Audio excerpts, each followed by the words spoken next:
DGL तक छोड़ा था. So this we have seen. And next इसके बाद आ जाता है after you have done the planning, when we come to load or discharge. तो सबसे पहले in everyone's mind, I won't say it's only chief officer, duty officer, or even the whole team, even the crew, they should also be aware कि यार DG है क्या, इसके लिए क्या क्या प्रिकॉशन चाहिए. जितनी हमारी एजुकेटेड टीम होगी उतना I think will be comfortable. So इसको आपने इम्पार्ट भी करना है. So next comes the emergency schedules, that when I am loading or discharging, God forbid anything goes wrong. So with DG there are two possibilities. The emergency is either the spillage or there can be fire. So उसके लिए भी उसने हमें guide दी है. Emergency response procedures for ships carrying dangerous goods in the supplement. Now इस guide का purpose क्या है? The purpose of this EMS guide is to provide information and guidance for dealing with fires and spillage emergencies involving packaged dangerous goods. अब ये question quite common है आपके exams में, but काफ़ी बार मैंने देखा है few of the guys they go slightly to the tangent कि यार emergency, when we talk about emergency, so they think of emergency means यार हमारी जो सेफ्टी फायर फाइटिंग अप्लायंसेस है वो रेडी होने चाहिए. यहाँ पे of course when we are loading these dangerous goods, the emergency equipment, firefighting equipment is already in good, is in readiness. So आज तो time नहीं है, because today's times anybody ask you, so this LSFFA is ready at all times, 24 hours a day, 365 days a year. It is not कि अगर सर्वे है तब हमने ready करना है, कोई इंस्पेक्शन है तब रेडी करना है, no. So these things, these emergency things are there, they are all the time kept ready. So वो तो वैसे ही रेडी रहेगा.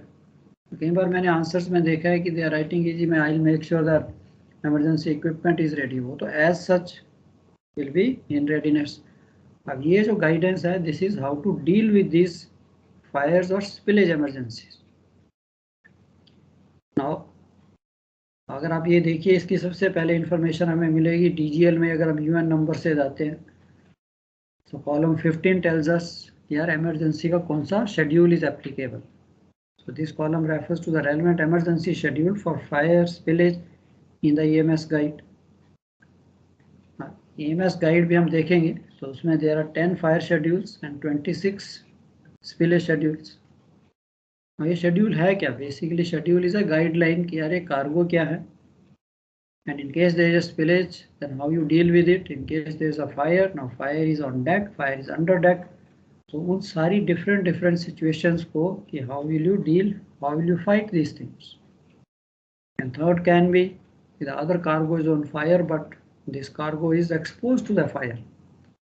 अब ये भी हो सकता है कि yes, there may be a small fire, but you have a DG cargo on board. तो सबसे पहले तो हमारी यही वरी आ जाएगी, यार I have a DG and if there is any small fire कहीं पे भी है तो हम उसे जल्दी से जल्दी फाइट करें, so that it doesn't reach the DG goods, isn't it? So उन चीज़ों को डील करने के लिए if you see this, the emergency schedules are given. Now this first of all आपने एक्सप्लेन कर दिया ये emergency schedules हैं क्या. सेकेंड स्टेप आ जाता है, where do you get the information. Dangerous goods list column 15 in volume 2. It contains the references to the emergency schedules for spillage and for fire for individual UN numbers. The first code is the fire schedule and second code is the spillage. For fire के लिए there are 10 fire schedules including a general fire schedule FA and 9 further schedules FB to FJ. So basically from A to J, if you see there are 10 fire schedules handling different type of fires, different type of cargoes involved, dealing with particular group of dangerous goods. And this schedule starts with the general comments on the danger of cargo, followed by sections dealing with cargoes on fire on deck, cargoes on fire under deck, and cargoes exposed to fire. And spillage के लिए similarly you have 26 spillage schedules. They start with SA, to SZ. So basically S is spillage from A to Z. So 26 schedules उसके लिए. Now these sections generally correspond to fire schedule 1, but there is more differentiation between small and large spillages. इनको आपने कैसे handle करना है. So if you want to have a look at how these emergency schedules look like.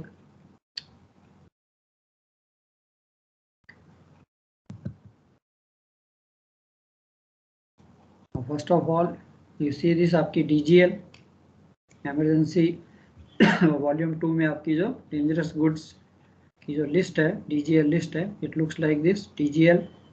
सो इसके column 15 में हम जाते हैं, सेकंड पेज पे column 15. If you see this is the EMS and ये schedule FB SY FB SX. So each cargo के लिए उसने ये शेड्यूल दिया. और now I am telling the examiner also that yes emergency schedule है क्या चीज़. Basically it is dealing with the emergencies involving fire और spillages, how to deal with them. And इसकी इन्फॉर्मेशन कौन सा शेड्यूल लगेगा वो मैं information column 15 of the DGL से पिकअप करूँगा. अब ये जो DGL से है हमने यहाँ से पिकअप कर लिया. Now how this basically schedules look like. So अगर हम सप्लीमेंट में जाते हैं, this is your supplement book, third volume और थर्ड बुक EMS. अगर आप EMS कॉलम खोलिए तो यहाँ पे आपको दिखा देता है first it starts with general guidelines for fire. Of course you have done enough of firefighting courses and enough you have studied about fire, but यहाँ पे भी they also mention think safety first, avoid any contact with dangerous substances, keep away from fire, smoke, fumes, vapors, sound fire alarm, start firefighting procedures, keep the bridge, living quarters upwind if possible, locate the storage position of cargo that is burning or evolving smoke, identify the cargo. This is more important. Obtain the UN numbers, EMS fire schedule of the dangerous goods involved, and consider which measures of EMS fire schedule are applicable and should be followed. And then check if other dangerous goods may potentially be involved in the fire and identify the relevant EMS fire schedule for that. Wear suitable protective clothing. Of course, we know SCBA. Be prepared with MFAG. कुछ भी हो सकता है. And then contact designated person of the company responsible for operation of the ship or rescue coordination center to obtain the expert advice. तो ये तो उन्होंने briefly लिख दिया. अभी आपका EMS शेड्यूल है क्या. These are the emergency schedules for fire. FA2 page number उसने आपको दे दिया. So जो भी FA हमने FA FB FC जो भी हमने वहाँ से निकाला है from the column 15. वैसे तो कई बार शिपर भी आपको एडवाइस कर देगा, but otherwise this is the most convenient book. कि मैं इस बुक को खोलता हूँ, DGL में जाता हूँ UN नंबर से and then I see this. यहाँ पे देखिए क्या दिया, just a simple 1 page general comments. FA is a वैसे तो जनरल फायर शेड्यूल है for most of the simple fires. So cargo on fire on deck, create water spray from as many hoses possible.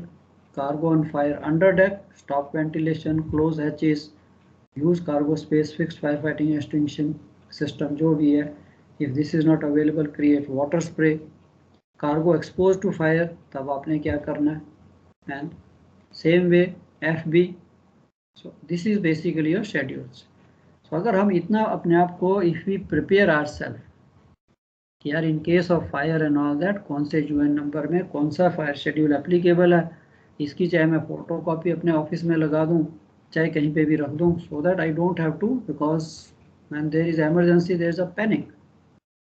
उस वक्त चीज ढूंढने पे भी नहीं मिलती, सामने भी होगी फिर भी नहीं दिखेगी.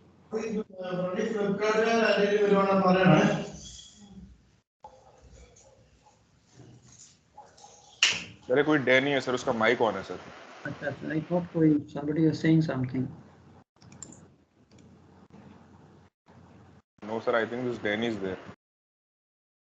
चलो कोई नहीं, आई थिंक या whosoever is there उसको प्लीज ऑफ कर लीजिए, माइक को म्यूट कर लीजिए.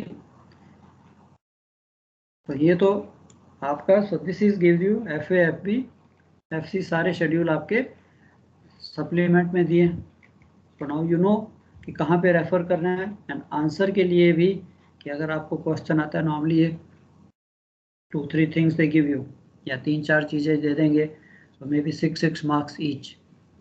सो you have to see this कि यार मेरे को 4 टॉपिक्स हैं इसमें से लिखने हैं, MFAG, EMS, सेग्रीगेशन, 3-4 चीज़ें दे दे एंड आपको अपना आंसर जो है सब कुछ बताना भी है, उसको थोड़ा कंप्रेस भी करना है। अगर ज़्यादा मार्क्स का है देन आप उसको ज़्यादा इलेबोरेट कर सकते हैं. So this is basically if you see the fire schedule. And now if you see that spillage, now you can see the spillage schedules also. Spillage के लिए if you go little further, so then you will find this spillage, emergency schedules for spillage. So ये spillage, this is in your supplement. So this is what I am showing you is the supplement from A to Z. तो इसमें भी वही चीज़ दी है. ऐसे अगर आप देखिए toxic substances, general comments, spillage on deck, spillage under deck, and special cases, marine pollutant, how you going to handle with this. So packages, small spillage, transport units, large spillage. So you can explain in your words कि yes what is given there. So basically अगर एक question में आता है कि EMS क्या, दोनों पहले तो हमने समझना है for my own practical purposes here how I am going to actually find out this, how I am going to react. Planning कर ली, loading discharging के टाइम में भैया in case there is something takes place, so please refer, this is the way what we are going to do with this type of cargos. Examination के लिए कि यार emergency schedule है क्या चीज़, and second इसकी information कहाँ से मिलेगी, DGL, and then what is written here, what it contains. कि जो emergency schedules हैं they basically contain, they actually describe like this, spillage on deck, spillage under deck, small, large spillages. That's all. So ये आपका यहाँ पे एक सम का complete हो जाता है. If you give so much information, इससे ज़्यादा कुछ है ही नहीं. So I don't think अगर आपका 6 मार्क्स का भी क्वेश्चन है तो 6 में से 6 आ जाते हैं कि yes emergency schedules क्या हैं, how you are going to handle, and you are familiar with the book. So simple it is. अब नेक्स्ट आ जाता है मेडिकल फर्स्ट एड गाइड, वो भी इसी का ही पार्ट है, सप्लीमेंट में दिया हुआ. Now what is this medical first aid guide in case of emergency involving dangerous goods? The MFAG in the supplement to IMDG code should be referred. And basically it is arranged in 3 sections. First is a flow chart based emergency action and diagnosis. तो इस flow chart से आपको you will get to the table.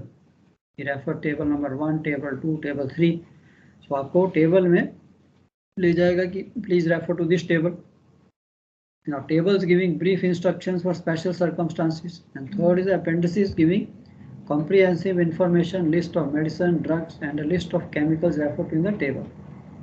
अब यहाँ पे एक बात और भी आ जाती है कि when you are accepting the cargo, the DG cargo, so I have to see that my ship is absolutely equipped. अब बाकी चीज़ें तो हैं, डिज़ाइन में तो उन्होंने सब कुछ बना दिया, वेंटिलेटर जो भी था सिस्टम था, that we have will see in the documents. And आपने मेडिसिन भी देखनी है.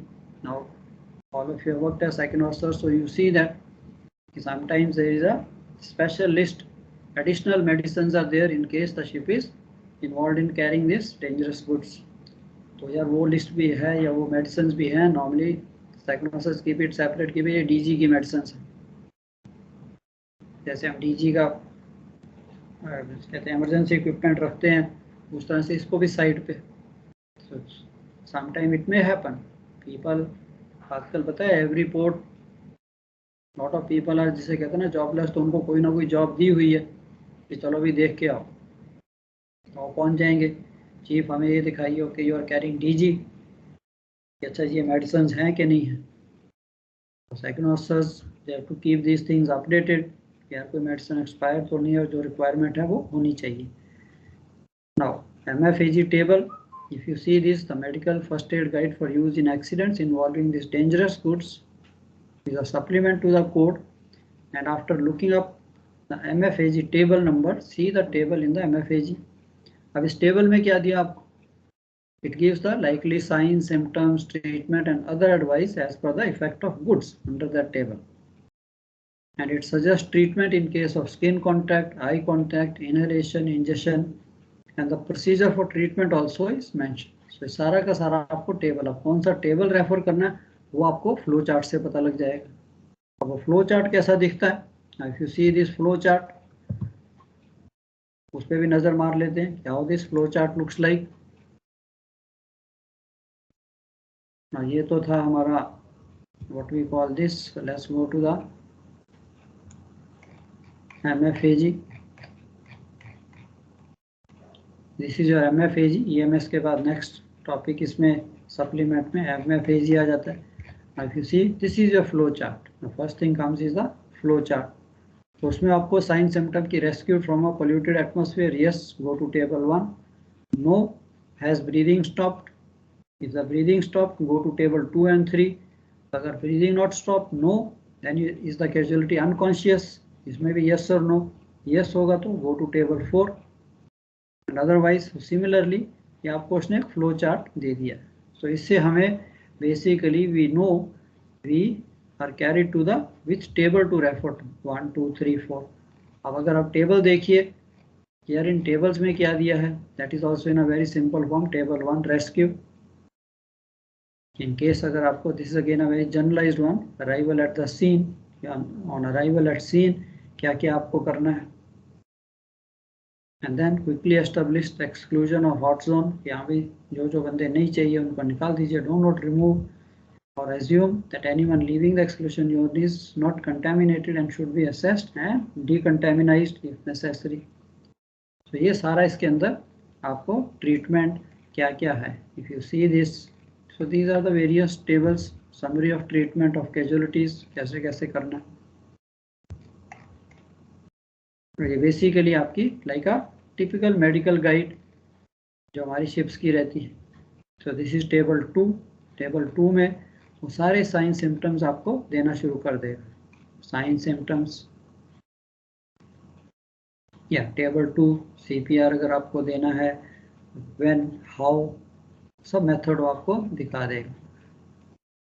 Science and symptoms in case of this cargo क्या क्या आ रहा है. So this is very useful, very easy to use MFAG guide. So इसके लिए भी इसको लिखना, I think very easily you can write the answer in the question ki write short notes on MFAG, EMS. MFAG basically I will go to the flow chart, and from flow chart I will go to the MFAG table, and MFAG table I think it is enough. इतना भी लिख दिया, इससे ज़्यादा उसमें है ही नहीं. अब नेक्स्ट आ जाता है हमारा सेग्रीगेशन. चलो ये इमरजेंसी तो देख ली. नेक्स्ट सेग्रीगेशन क्या चीज़ है एंड इसकी इंफॉर्मेशन कहाँ से मिलेगी and how do I am going to go about. So segregation अगर आप देखिए basically, so what is segregation? आपके मन में क्या आता है, segregation क्या चीज़ है? What do you understand by segregation? हाँ जी सर, एक वो था सर, ये MFAG में सर जो वो आती है ना, ये दवाइयाँ जो आती हैं मतलब टेबल की, तो वो उसमें सारे जो क्लासेस है ना, वो सबके लिए मतलब एक ही मतलब टेबल है, या अलग अलग क्लासेस के लिए अलग अलग मतलब वो है दवाइयाँ? अलग अलग हो जाएगा. जैसे आपको फ्लो चार्ट में आप जाओगे, जैसे उसके साइन सिम्टम हैं तो उसके अकॉर्डिंगली हम हर टेबल में जाएंगे. हर टेबल में अलग अलग है.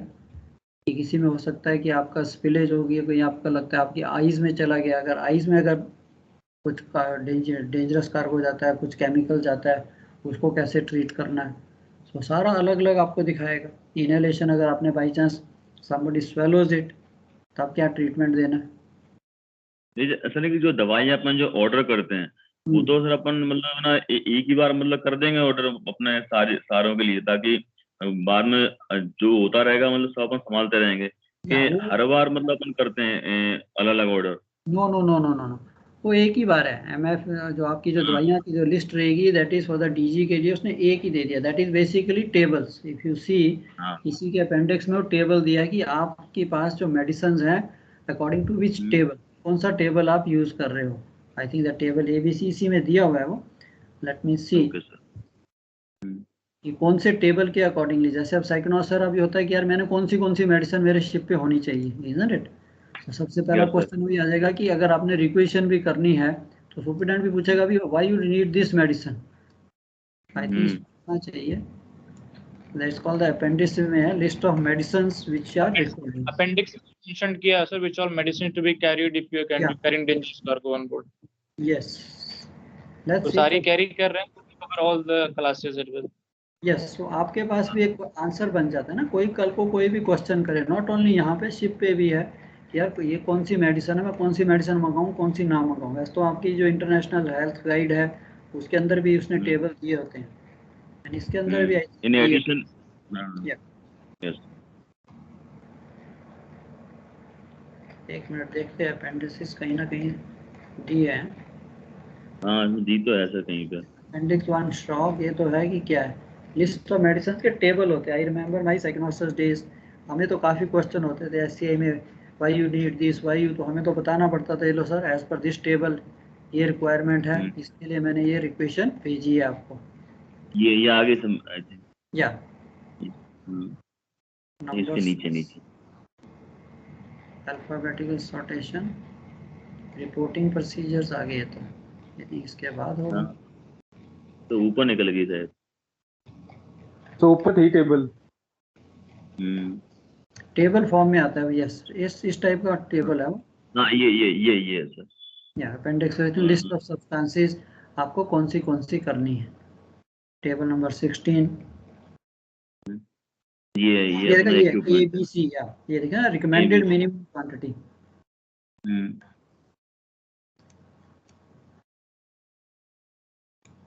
ये देखा ना, रिकमेंडेड मिनिमम क्वांटिटी। तो आपकी जो मेडिसिन हैं, आपके शिप को कौन सा टेबल चाहिए, you will keep medicine according to table A, table B, table C।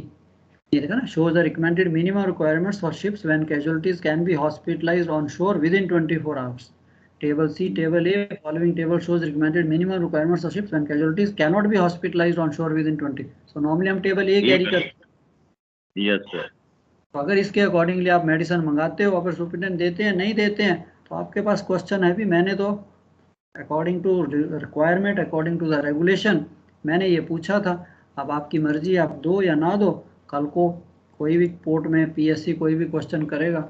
So this is again captain साहब will discuss with you. So when you put, आज का टाइम बच्चे क्या हो गया, isn't it, today we are not those old days यार everything used to be dependent on the captain. So मेरा idea आपको प्रिपेयर करने का, whether you are a second officer और your chief officer, you are totally independently knowledgeable.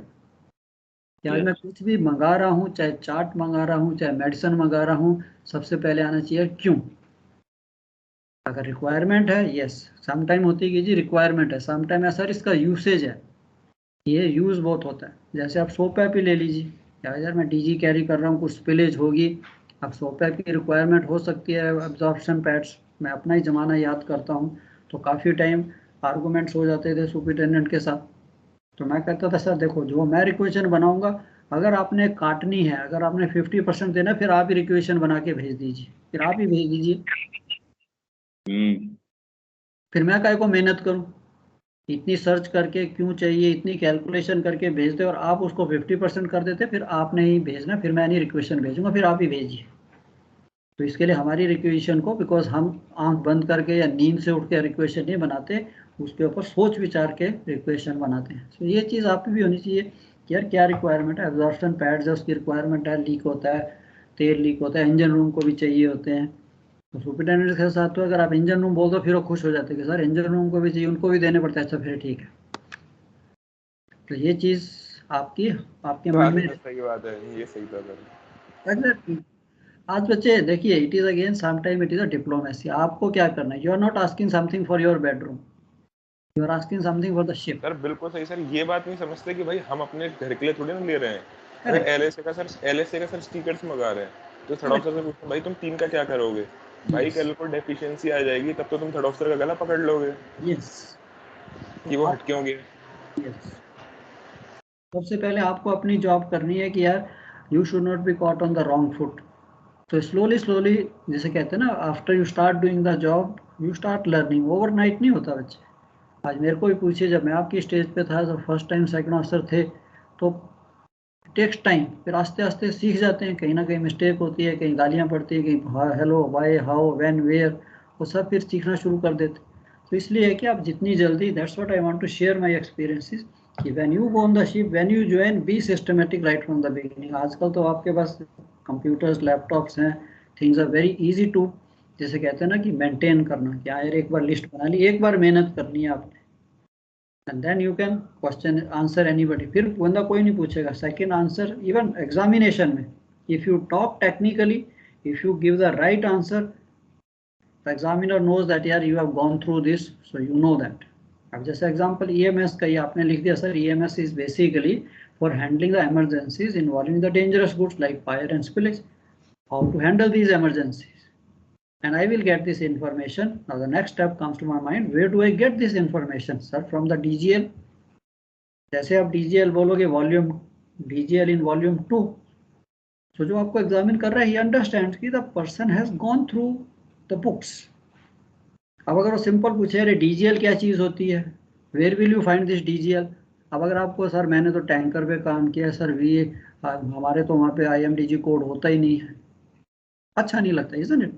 So आपकी approach, my way of thinking is, it is simple, that's what I want to discuss, कि आपने अपने आप को इस तरह से प्रिपेयर करना और गुस्सा नहीं करना, और ये भी नहीं शो करना कि हाँ जी थोड़ी सी लिटिल नॉलेज आ गई तो फिर नहीं दूसरे को सिखाना, नहीं कि सर ये मेरी जॉब है, चलो ये मैंने देखा है, कुछ अगर नहीं भी आता sir I will find out, let you know, and ये मेरे हिसाब से ये रिक्वायरमेंट है, जितनी जल्दी आप सीखोगे उतना बेटर है। मैं भी बहुत एग्रेसिव था, यंगर एज पे होता है, हम सोचते हैं सर आपको ये देना है, देखो मैंने ये ढूंढा ये दिया, आप क्यों नहीं दे रहे, नो, उनको क्या सर ये दीजिए, ये रिक्वायरमेंट है एज पर दिस टेबल, एज पर दिस रेगुलेशन, एज पर दिस 16 का ये चैप्टर 16 से 100, फिर नहीं कोई आपको क्वेश्चन करेगा, then you run the ship very intelligently.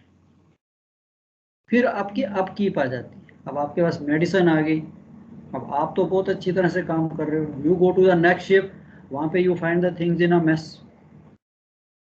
जाते जाते बंदा आपको बता सकता है, हर टाइप के बंदे हैं, कोई बहुत हैप्पी गो लकी होते हैं, कोई बेचारे बहुत दुखी होते हैं।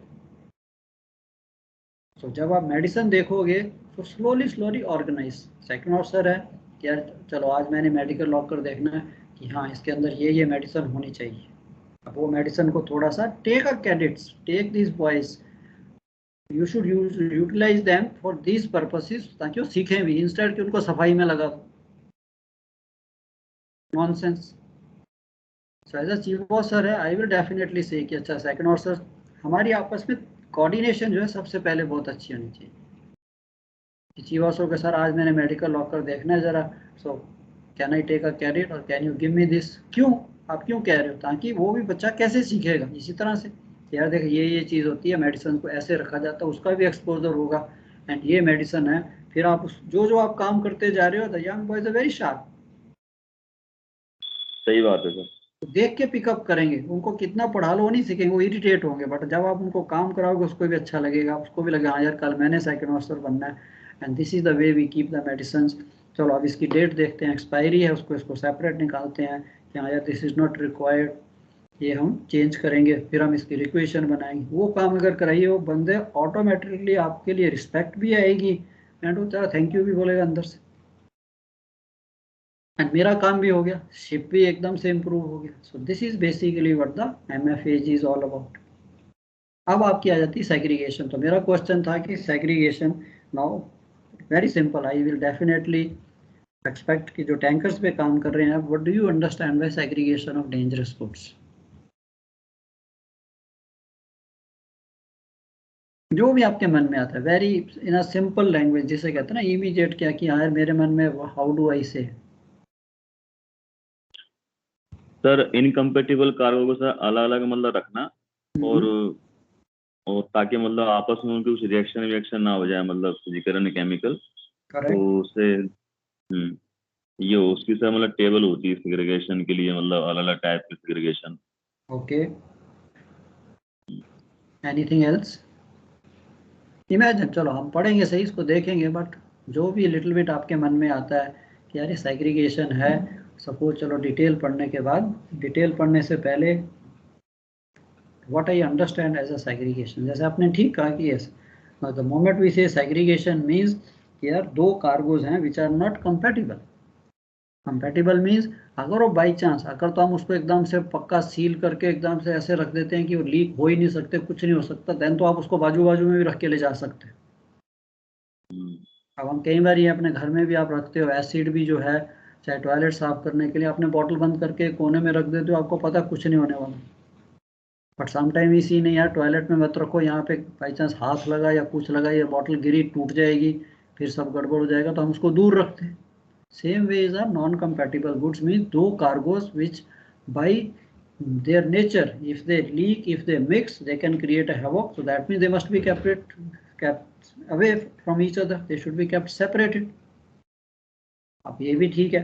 अब नेक्स्ट क्वेश्चन आता है कि ठीक है जी ये तो मैंने समझ लिया, but how far they should be kept apart, वो भी क्वेश्चन आता है भी इनको कितनी दूर रखें। थर्ड हमने पहले ही देख लिया था कि यार जो डीजी कार्गो है इसको स्टोरेज जो है शिप पे कहाँ होनी चाहिए, what is the recommendation, can it be stored close to the accommodation or should it be stored away from the accommodation, same thing, can it be stored on deck or can it be stored under deck। तो ये सारे question जब आपके मन में आने शुरू होंगे तो ऑटोमेटिकली आपके पास ये सारी चीजें कि सेग्रीगेशन क्या चीज है, कैसे करनी, कहाँ रखनी।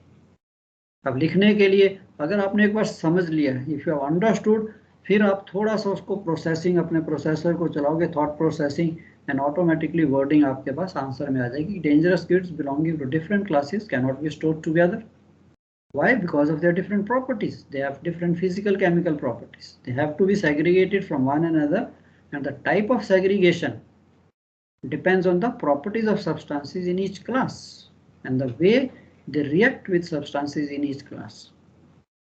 हर कार्गो की अलग अलग क्लासेस हैं, कोई बहुत ज़्यादा है कि यस एक्सप्लोसिव, कहीं बाई चांस कुछ रिएक्शन हुआ दे कैन क्रिएट एक्सप्लोजन, कुछ दूसरा हो सकता है स्मोक जनरेट कर दे, हीट जनरेट कर दे, कुछ भी कर दे। तो कोई माइन जिसे कहते हैं कुछ माइन्यूटली जिसे कहते हैं क्रिएट कर सकते हैं, कुछ मेजर एक्सप्लोजन क्रिएट कर सकते हैं, सबकी प्रॉपर्टीज अलग अलग हैं।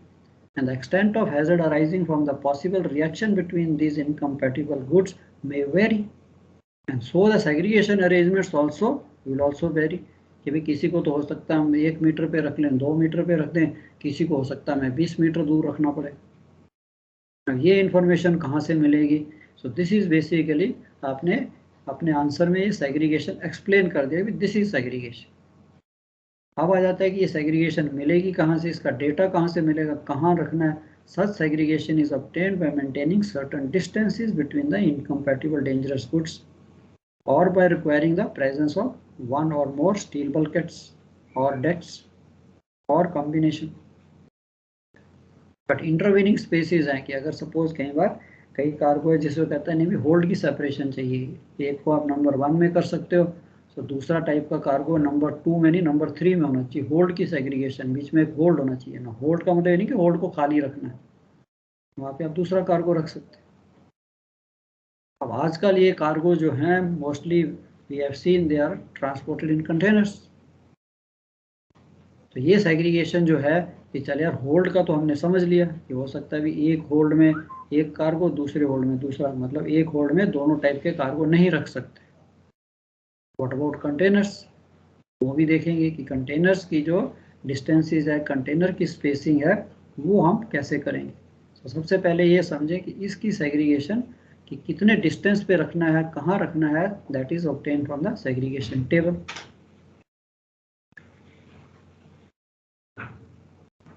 So now to understand what is segregation table, it is simple कि यार उसने सारे दे दिए क्लास 1 2 3 4 5 6 7 9 तक, एंड यहाँ पे भी 1 to 9। अब अगर मैं एग्जांपल देखता हूँ कि यार क्लास 4.2 अगर मेरे को स्टोर करनी है 5.2 के साथ, दो कार्गो हैं, एक 4.2 है और एक 5.2 है, तो यहाँ पे जब ये दोनों को मैं देखता हूँ तो यहाँ पे नंबर 2 दिखता है मेरे, या कहीं जगह आपको 4.2 को 4.1 से करना है, 4.1 एंड 4.2 नंबर 1 दिखता है। सो ये 1 2 3 4 ये क्या चीज़, so ये जो 1 2 3 4 है, these are basically the segregation terms. अब ये सेग्रीगेशन टर्म्स क्या हैं? 1 का means away from, 2 means separated from, 3 means separated by complete compartment और hold, 4 means separated longitudinally by intervening complete compartment, and X कहीं लिखा है the segregation if any is shown on the dangerous goods list, मतलब वो cargo इतना dangerous नहीं है तो उसके लिए हम स्पेशल डेंजरस गुड्स लिस्ट देख लेंगे, वहाँ कुछ मेंशन है। तो ये सेग्रीगेशन टेबल है। कई बार इसके ऊपर भी क्वेश्चन आ जाता है, right short notes segregation table. तो आप इसको एग्जैक्टली आपने नहीं बनाना, सो यू कैन रफली शो। एग्जाम्पल के लिए आप दिखा सकते हैं क्लास 1 2 3 4, कुछ भी आप दिखा सकते हैं। It is not possible to remember, but you can just show कि यस ये क्लास है, उसमें ये 1 2 3 4 होता है, इनके मीनिंग्स ये हैं। अब ये जो टर्म्स हैं, अवे फ्रॉम, सेपरेटेड फ्रॉम, अब ये मीनिंग सेग्रीगेशन टर्म्स तो सेम है। अब शिप्स का डिज़ाइन चेंज हो गया। अब जब ये कोड बना था तब तक तो जनरल कार्गो शिप्स थे, 1 2 3 4 5 होल्ड्स या डेक। अब कंटेनर्स आ गए, रोरो शिप्स आ गए। अब उनके लिए इन टर्म्स के मीनिंग जो हैं थोड़े से चेंज हो जाते हैं। टर्म्स वही रहती हैं, 1 2 3 4 ही रहेगी, बट उसका मीनिंग जो है थोड़ा सा बदल जाएगा। So let's see first for से कंटेनर्स। अब कंटेनर्स को कहता है टाइप ऑफ सेग्रीगेशन जो है। और कंटेनर्स अवे फ्रॉम का क्या मतलब है? अब ये तो हम बॉक्सेस कैरी कर रहे हैं, तो one way these boxes are as it is, थोड़े से ज़्यादा सिक्योर है। इंस्टेड ऑफ कार्गो जस्ट हम 2 सिलेंडर्स या 2 बॉक्सेस जो हैं कैरी करें, उनका टूटने का या मिक्स होने का ज़्यादा चांसेस है as compare to these steel boxes. तो इसलिए उसने कहा भी away from means vertically one on top of other permitted, कि आप एक कंटेनर के ऊपर एक 4.1 का है, अगर मेरे को सेग्रीगेशन टर्म 1 इज एप्लीकेबल, तो मैं एक कंटेनर के ऊपर दूसरा 4.2 के ऊपर 4.1 रख सकता हूँ, allowed. Fore and after also no restriction, कि 4.2 आगे है उसके पीछे ही आप 4.1 भी रख सकते हैं। एथॉटशिप ट्रांसवर्सली, दैट इज रोज। तो ये तो था बे वाइज, अब कंटेनर्स में रो वाइज हो जाती है। अथॉटशिप इज द रोज, तो वहाँ पे भी आप उसके साथ एक कंटेनर 4.2, उसी के बाजू में आप 4.1, नो हार्म। तो ये एक माइनर, जैसे कहते हैं कि माइन्यूट, और जैसे कहते हैं माइनर सेग्रीगेशन है, कि कार्गो इतने डेंजरस नहीं है, उनके लिए ये अवे फ्रॉम की सेग्रीगेशन लग जाती है। अब सेग्रीगेशन 2 चाहिए, so these are the segregation term. 2 is applicable, वो कहाँ से हमने देखा? From the table. अब 2 कौन सी थी? Example 4.2 to be stored with 5.1। दो टाइप के कार्गो, एक 5.1 क्लास का है, एक 4.2 का है। अब सेग्रीगेशन टेबल से मैंने देखा item segregation term 2 is applicable. 2 means separated from. अब अगर मैं कंटेनर शिप पे काम कर रहा हूँ, तो यार separated means vertically, not in the same vertical line. तो वर्टिकली ये हमारा स्टैक है, 5.1 एंड 4.2 को इस लाइन में मैं रख ही नहीं सकता, या तो 4.2 रख सकता हूँ, 5.1 इसके ऊपर नहीं आना चाहिए बिल्कुल भी, कहीं पे भी, 5th I 6th I, no, not at all. Fore and aft 1 container space on deck. तो अगर डेक पे हैं आपके 1 कंटेनर स्पेस क्या है, कि सपोज मैंने एक को बे 3 में रखा है, एंड उसके बाद बे 3 के बाद बे 5 है, वहाँ पे कोई दूसरा कंटेनर होगा जनरल कार्गो का, इन दोनों को बाजू बाजू में नहीं रख सकते। सो बे 3 बे 5 आपकी खाली, बे 7 में आप इसको रख सकते हैं, that is called 1 container space. ये नहीं कि खाली रखना है, यहाँ पे आप दूसरा जनरल कार्गो कंटेनर रख दीजिए। तो बे 3 में एक, बे 5 खाली, बे 7 में 5.1, 4.2, 5.1। तो प्रैक्टिकली भी कोई आपको पूछे कि ठीक है sir 1 container space on deck and 1 container और 1 बल्कहेड व्हेन अंडर डेक। तो जब अंडर डेक करना है वहाँ पे भी कि ठीक है मेरे को एक कंटेनर स्पेस देनी है, एक, जिसे कहते हैं कि बे को मैं छोड़ के दूसरे में लोड करूँगा, या फिर अगर बीच में बल्कहेड आता है, समटाइम्स स्मॉलर शिप्स हैं उनमें एक एक बे ही होती है, तो एक ही बे है तब तो बल्कहेड आ गया बीच में। Same way athwartship 1 container space. Athwartship क्या है आपकी, टू स्टार्बोर्ड भी एक कंटेनर, नेक्स्ट जनरल पर्पस कोई और कंटेनर, एंड उसके बाद ये दूसरा वाला container. Cloud fore and aft 1 container space, athwartship 1 container space. अब तीसरी आइटम है, और यहाँ पे this is how it is shown, like अगर आप देखिए कि separated from, separated means an means not allowed. तो यहाँ पे रख दिया आपने एक टाइप का, यहाँ पे नहीं रखना, यहाँ पे आप दूसरे टाइप का रख सकते हो। सेम थिंग वर्टिकली, ऊपर से नीचे तक आपको under deck, on deck not allowed, incompatible वाला not allowed. So very clearly, very simply, simple, easy. अब आइटम 3 अगर एप्लीकेबल है, सेपरेटेड बाय कंप्लीट कंपार्टमेंट और होल्ड, तब कंटेनर शिप पे vertically, not in the same vertical line unless separated by a deck. तो deck पे अगर हमने अगर अंडर डेक कैरी करना है, अगर आपके पास of course that era is gone, container ships में आजकल there is no intermediate twin deck वाला सिस्टम तो है ही नहीं। So simply vertically, same vertical line में no, fore and aft, one container space on deck and one bulkhead when under deck. So under deck में वो कहता है भी bulkhead जरूरी है। On deck one space, one container space. Athwart-ship 2 container space और one bulkhead. Under deck है तो one bulkhead होना चाहिए, on deck है तो 2 container space की। अगर एक मैंने, अब हमारी athwart-ship क्या होता है, 1 3 5 7 9 2 4 6 8 10 ऐसे स्टो करते हैं। तो सिमिलरली ये जो रोज आएंगी, अगर मैंने 0 1 पे लोड किया है, देन 3 5 दूसरे जनरल पर्पस कंटेनर्स एंड 3 5 को छोड़ के 7 में मैं जो नॉन कंपैटिबल है उसको लोड करता हूँ 2 कंटेनर की स्पेस। आप इजीली सिंपल रफ स्केच से भी बता सकते हैं एंड अदरवाइज समझना भी easy. Item 4, segregation term 4, separated longitudinally by intervening complete compartment. वो तो कहता है vertically prohibited, fore and aft minimum horizontal distance of 24 meter on deck and 24 meter on one bulkhead under deck. Athwart-ship prohibited. Athwart-ship तो अगर segregation 4 is applicable, so segregation 4 अगर हम table में देखते हैं तो कहीं पे भी देखिए उसने रेड दिखाया, means this is a very strong segregation, means this cargoes are very dangerous. Normally you see this with explosives के साथ कोई भी कार्गो नहीं आएगा।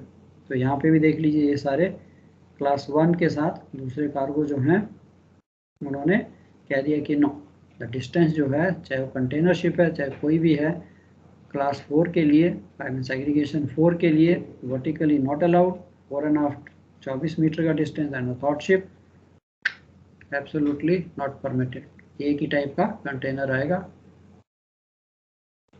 तो I hope clear with containers. Any questions on this? I hope container की segregation not an issue.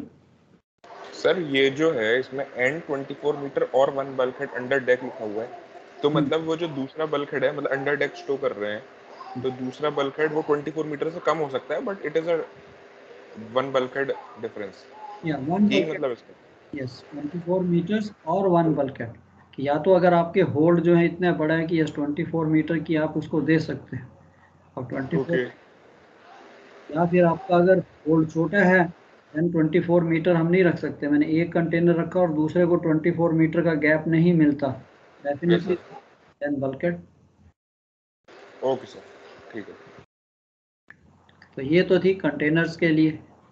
अब इसके साथ आ जाती है conventional ships, conventional way. So please before I start this I want to remind you कि question में आपने पढ़ना है, आपके चाहे इंटरनल हो चाहे एमएमडी के हो। कई बार मैं जान के इवन इंटरनल में भी लिखता हूँ कि what is the segregation criteria for container ships. And काफ़ी बार मैंने देखा है फ्यू ऑफ द कैंडिडेट्स की सेग्रीगेशन पढ़ा तो कन्वेंशनल शिप का हमने, और जो स्केचेस में आपको दिखाऊंगा विदाउट कुछ भी लिखे और स्केचेस से शुरू हो जाते हैं बच्चे। That gives a wrong impression कि यार सेग्रीगेशन पूछा है, पहले सेग्रीगेशन एक्सप्लेन कीजिए। यार सेग्रीगेशन 4 लाइनें लिख दीजिए कि non compatible goods can not B store together, इसकी इन्फॉर्मेशन कहाँ से मिलेगी। थोड़ा सा आप अपना सेग्रीगेशन टेबल को एक्सप्लेन कर दीजिए and then start with the segregation terms. पूछा उसने कंटेनर्स का है, आप कन्वेंशनल वे में लिख देते हैं। सो प्लीज क्वेश्चन को पढ़िए। अगर वो कुछ नहीं लिखता कि यस राइट शॉर्ट नोट्स और briefly describe segregation of dangerous goods as per IMDG code, तो क्वेश्चन जो सिंपल लिखते हैं, थोड़ी लाइनें बड़ी कर देते हैं, as per the international maritime dangerous goods code briefly describe the following item segregation. अब हमने IMDG कोड ऊपर पढ़ा, नीचे पढ़ा नहीं, उसने पूछा क्या, ठीक है यार एज पर IMDG कोड ही सब कुछ चल रहा है। अब उसने सेग्रीगेशन पूछी है तो किसकी पूछी है, तो mostly they will ask you two things only, conventional या आपकी कंटेनर्स में। अब कन्वेंशनल वे में अगर हम देखें तो इसकी सेग्रीगेशन क्या है, टर्म्स वही हैं, away from, separated longitudinally, separated by complete compartment, चारों वही टर्म्स हैं। बट जैसे मैंने आपको कहा था मीनिंग थोड़ा बदल जाता है। अब कन्वेंशनल शिप्स क्या है, कन्वेंशनल वे में general cargo break bulk ship होते थे, straight way into the hold without intermediate packing, without packing means without like that boxes, packing तो उनकी होगी बट नॉट लाइक कंटेनर्स। अब वहाँ पे हमने कैरियो कहता है may be carried in the same compartment और on deck provided a minimum horizontal separation of 3 metre projected vertically is maintain. वहाँ पे ये स्केच आ जाता है कि भी away from for conventional ship, ये मेरा होल्ड है, इसमें अगर मैं एक कार्गो रेफरेंस पैकेज ये है और दूसरा जो नॉन कंपैटिबल है which is not compatible with this, उसको मैंने 3 मीटर के डिफरेंस पे रखना है और वर्टिकली है, ये नहीं कि यहाँ पे मैंने इसको सेपरेट कर दिया, ऊपर में जाके मैं इसके 3 मीटर की गैप को कम कर दूँ, means it is vertically projected. तो सिंपल है कि हाँ यार इसके ऊपर नहीं आना चाहिए कि लीक किया तो दोनों लीक किया तो मिक्स हो जाएंगे, but we can put another cargo, यानी कि स्पेस को खाली रखना है। So we will load general cargo, ठीक है, एक बॉक्स यहाँ रख दिया, दूसरे को 3 मीटर डिस्टेंस पे रख दिया। सेकेंड सेपरेटेड फ्रॉम, अगर हम सेपरेटेड फ्रॉम देखें कि again separated from can be carried in the same compartment if the intervening deck is resistant to fire and liquids, otherwise separate holds। अब कन्वेंशनल शिप्स या general cargo ships में क्या होता है, लोअर होल्ड, ट्विन डेक, लो twin deck, अपर twin deck, ये सारा काम ऐसे ही होता था, शिप का स्ट्रक्चर ही ऐसा था। तो वहाँ पे वो कहता है कि यस आपकी जैसे ये लोअर होल्ड है, नीचे डबल बॉटम, यहाँ पे अगर आपकी ये जो ट्विन डेक है, if this is liquid proof and fire proof, तो उसके माइंड के पीछे चल क्या रहा है, मीन्स कि अगर ये कार्गो लीक होता है तो it should not go and mix with this cargo, उसी को अवॉइड करना है। But most of the time you see these twin decks are not liquid tight। Fire proof ठीक है चलो हो सकती है, बट फायर भी है कि यस कहीं ना कहीं से उसको एयर टाइट होना पड़ेगा पूरा। सो अगर तो ये आपका डेजिग्नेटेड है, सो अगर नहीं है देन ही सेज कि भाई डिफरेंट कंपार्टमेंट्स। तो अगर मेरे को कार्गो प्लान में आता भी है कि हाँ यार ये 2 कार्गो ऑफर की है, तो मैं ठीक है एक को एक होल्ड में डाल देता हूँ, दूसरे को दूसरे में डाल देता हूँ। तो सेपरेटेड फ्रॉम इज सिंपल कि भाई if can be loaded in the same compartment provided, अगर मेरी डेक्स लिक्विड और फायर प्रूफ है तब हम इन दोनों को compatible non, because nothing can come down, nothing can mix, ये दोनों मिक्स नहीं हो सकते। Third separated by complete compartment और hold, separated by complete compartment और होल्ड। अब इसके लिए कि ऐसे सेग्रीगेशन थोड़ी टफ होती जा रही है। सो आइटम 3 जो है cargo is a little more dangerous. So there may be must be either a vertical or longitudinal separation by a complete compartment or hold, or 2 bulkheads. 2 bulkhead means hold, complete hold separation आ गई, or decks resistant to fire and liquids। तो डेक्स कहता है तो हमारे मन में भी आता है कि यस यार जो कार्गो शिप्स हैं जिनमें 2 ट्विन डेक थी तो ठीक है, एक ट्विन डेक बीच में कंप्लीट खाली होनी चाहिए, एक कार्गो को लोअर होल्ड में, दूसरे को अपर ट्विन डेक में लोड कर दो, provided those decks are liquid and fireproof। on deck horizontal separation 12 meter, उससे पहले वाले में थी 6 मीटर, उससे पहले वाले में थी 3 मीटर। अगर आप डेक पे लोड कर रहे हो तो एटलीस्ट 12 मीटर की। तो कन्वेंशनल शिप्स में कॉमन था, most of the time we used to carry this general cargo deck पे ही है, I mean dangerous cargo on deck. Hold में कौन करता है कि वो होल्ड आर नॉट इक्विप्ड, उतना सिस्टम ही नहीं था उसका, उसकी रिक्वायरमेंट्स हैं अलग अलग होल्ड में लोड करने के लिए। तो ये आपका नॉर्मल स्केच है, ठीक है भाई। या तो अगर ये डेक्स हैं फिर तो ये डेक छोड़ दीजिए, एक यहाँ पे इसको खाली, अपर ट्विन डेक पे इसको लोड कर दिए। अदरवाइज आपने एक होल्ड या दूसरे होल्ड में डाल दिया। अब चौथा है separated longitudinally by intervening complete compartment. वो सिंपल है, क्या ठीक है, एक को यहाँ बीच में कंप्लीट होल्ड खाली। आई थिंक वेरी इजीली आप इसके स्केचेस, टाइम इज इम्पॉर्टेंट। ये नहीं है कि स्केच आपको आते हैं, अच्छे आते हैं, हाँ यार क्वेश्चन आ गया तो इसी के ऊपर लगे रहे। है ये 6 या 8 नंबर का, आपने इसके ऊपर आधा घंटा लगा दिया। आपने कितना भी अच्छा लिख दिया तो 6 में से ज्यादा तो 6 ही दे देगा ना आपको। बार्गेन में क्या भाई, एक क्वेश्चन छूट गया, 25 नंबर का क्वेश्चन छूट गया। सही बात है सर। तो एक प्लान रहती है कार्गो वालों एग्जाम में बच्चे, you have to go with a little bit of strategy, जिसे कहते हैं, एक प्लानिंग के साथ जाना है। इसीलिए चाहे घड़ी भी आपके साथ है, पेपर आपने खोला, उसको 2 बार पढ़ा, क्वेश्चन क्या क्या पूछा हुआ है, एंड हम घड़ी भी देख रहे हैं कि अच्छा 8 क्वेश्चन करने हैं, डिवाइड योर टाइम, 10 मिनट्स मेरे को रिवीजन के लिए चाहिए, इतने मिनट हैं, तो यार एक क्वेश्चन को मैं 15, 18, 20 जो भी मिनट बनते हैं यार, उससे ज़्यादा नहीं मैंने देने। वेरी कॉमन मैं यहाँ देख रहा हूँ, आपकी भी, आपने भी एग्जाम्स दिए हैं, अब जब दोगे तो आपके सबके मन में एक ही, जिसे कहते हैं, I won't call it a complaint, but आपके ग्रीवेंस आते सर क्वेश्चन पेपर बहुत लेंथी था। आई ऑल्सो बिलीव कि यार ठीक है, क्वेश्चन पेपर होना चाहिए जो बंदा कंफर्टेबली लिख सकता है, बट वो सब एग्जामिनर अपने कि नहीं यार सारे टॉपिक्स कवर करने में, part A part B, part A part B बना देंगे। तो यहाँ पे थोड़ी सी है, तो आप भी अपनी उस प्लानिंग से जाइए कि क्वेश्चन सारे अटैम्प्ट हो, ताकि यार 25 नंबर वाला जो है एटलीस्ट 10 नंबर तो मिल जाए उसमें से। इंस्टेड की 6 में से 6 अगर थोड़ा सा कम भी लिख लिया तो 6 में से 4 दे देगा ना, 2 नंबर ही कम हुए, तो वहाँ तो मेरे को 10 नंबर मिल रहे हैं। ये प्लानिंग थोड़ी आपने जानी।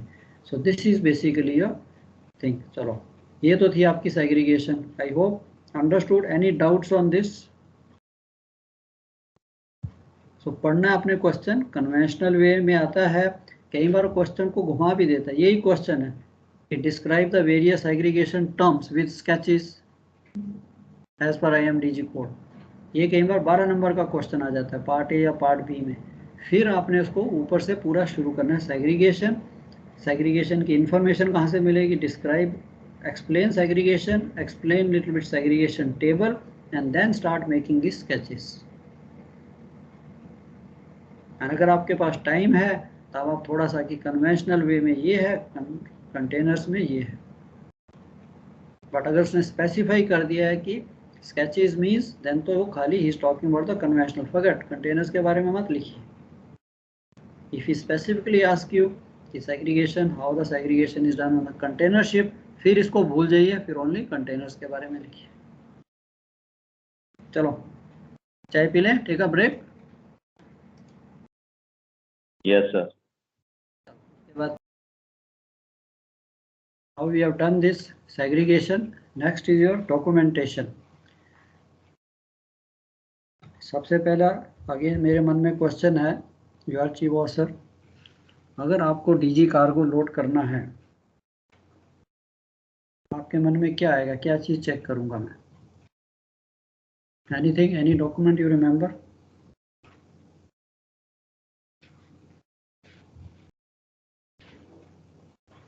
किसी के sir dangerous goods declaration. Okay, dangerous goods declaration. Okay, very good. Manifest sir. Okay, manifest. DG manifest. Anything else? ठीक है, आपको मैं डेंजरस गुड डिक्लेरेशन दे देता हूँ। उसके अंदर ठीक है, मैंने आपको 10 कंटेनर दे दिए एंड आप प्लानिंग की और आपने लोड कर दिया, नहीं?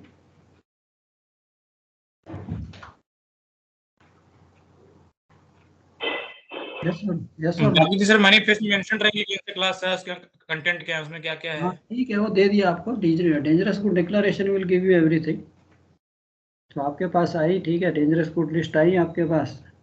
ठीक है, एग्जांपल 10 कंटेनर, 5 कंटेनर हैं, आपने बुक खोली, उसकी सारी प्लानिंग की, सेग्रीगेशन की और लोड कर दिया, नहीं? एंड देन यू रियलाइज, अरे बाप रे बाप, ये क्लास 2 तो मेरा शिप अलाउड ही नहीं था। आप क्या करोगे? सर डॉक्यूमेंट ऑफ कंप्लायंस करेंगे रेफर, हाँ, so सबसे रेगुलेशन 19 चैप्टर 2। तो चैप्टर 2 रेगुलेशन 19 तो आपको बेसिकली बता देता है कि आपके जहाज पे क्या क्या होना चाहिए, नहीं? Yes sir. कि अगर मैंने डेंजरस गुड्स कैरी करने हैं, ship is ship, any ship is ship, but if the ship owner wants to trade his ship, if your ship owner wants to transport the dangerous goods, फिर उसके बाद आपका 16 के चैप्टर खुल जाते हैं। चैप्टर 2 इक्विपमेंट, तो क्या क्या जहाज पे होना चाहिए? सिंपल कि फर्स्ट थिंग मैंने बच्चे आपको कहा था, कार्गो में हमेशा ये याद रखना है कि is the ship suitable for cargo, and second is the cargo suitable for the ship और नॉट। अब ये है right from, I am telling you, don't think कि हम इसको एग्जामिनेशन के लिए कर रहे हैं, ठीक है? Most of the times you take things granted कि हाँ यार ठीक है जहाज चल तो रहा है, इतने देर से लोड हो रहा है, but what is the harm if I, अगर मैं इसको क्रॉस चेक कर लूँ, डबल चेक कर लूँ, कई बार आपको दिखेगा डॉक्यूमेंट ही नहीं मिल रहा, तो हेयर से पे क्यों जाए? ये नहीं कि डे 1 आपने जिस दिन ज्वाइन किया, any time whenever you are free convenient कि ठीक है यार क्या क्या मेरे पास होना चाहिए। तो सबसे पहले आपका document of compliance, document of compliance है क्या? Ships of following description, of course आजकल 500 टन या over, all other ships constructed, जो भी है कि whichever ship intend to carry dangerous or have the cargo spaces intended for carriage of dangerous goods on international voyages must carry a document of compliance.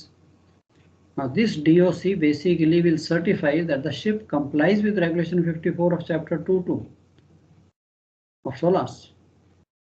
And certificate again valid for 5 years from date of issue. And how this certificate is issued? After a complete survey, inspection. And inspection कौन करेगा? Class on behalf of flag state. तो ये तो simple है। अब ये चीज़ हमने सब देख ली है कि हाँ, तो यही चीज़ अगर आपको कोई पूछता है कि सर फर्स्ट से पहले I will see that is my ship equipped, is my ship complies with the regulations, that I can carry dangerous goods or not, or which all classes I can carry, can I carry all the classes or no? तो इसकी normally practically आप देखिए तो original of course captain साहब के पास होता है, आप उसकी एक फोटो कॉपी अपने ऑफिस में लगा सकते हैं, कार्गो ऑफिस। सर जैसे केमिकल टैंकर पे सर्टिफिकेट ऑफ फिटनेस होता है वैसे वाला? Same okay. या टर्मिनोलॉजी चेंज हो जाती है, यहाँ पे डीओसी बोलते हैं, ग्रेन कैरी करना तो डीओए बोलते हैं, वहाँ सीओएफ बोलते हैं।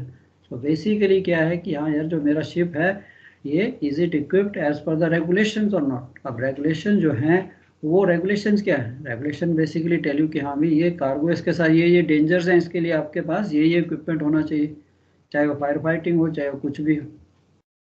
This document is usually in the form of diagram, ऐसे तो 3-4 पेजेस में होता है, 4-5 pages like a booklet form में, usually in the form of diagram. So एक पेज आपको उसको it will show you all the spaces on board in which the DG can be loaded. Class wise वो आपको tabular form में भी दे देता है, and I will show you that, and space wise भी दे देता है कि कौन सी स्पेस पे कौन सी क्लास जो है कहाँ अलाउड है।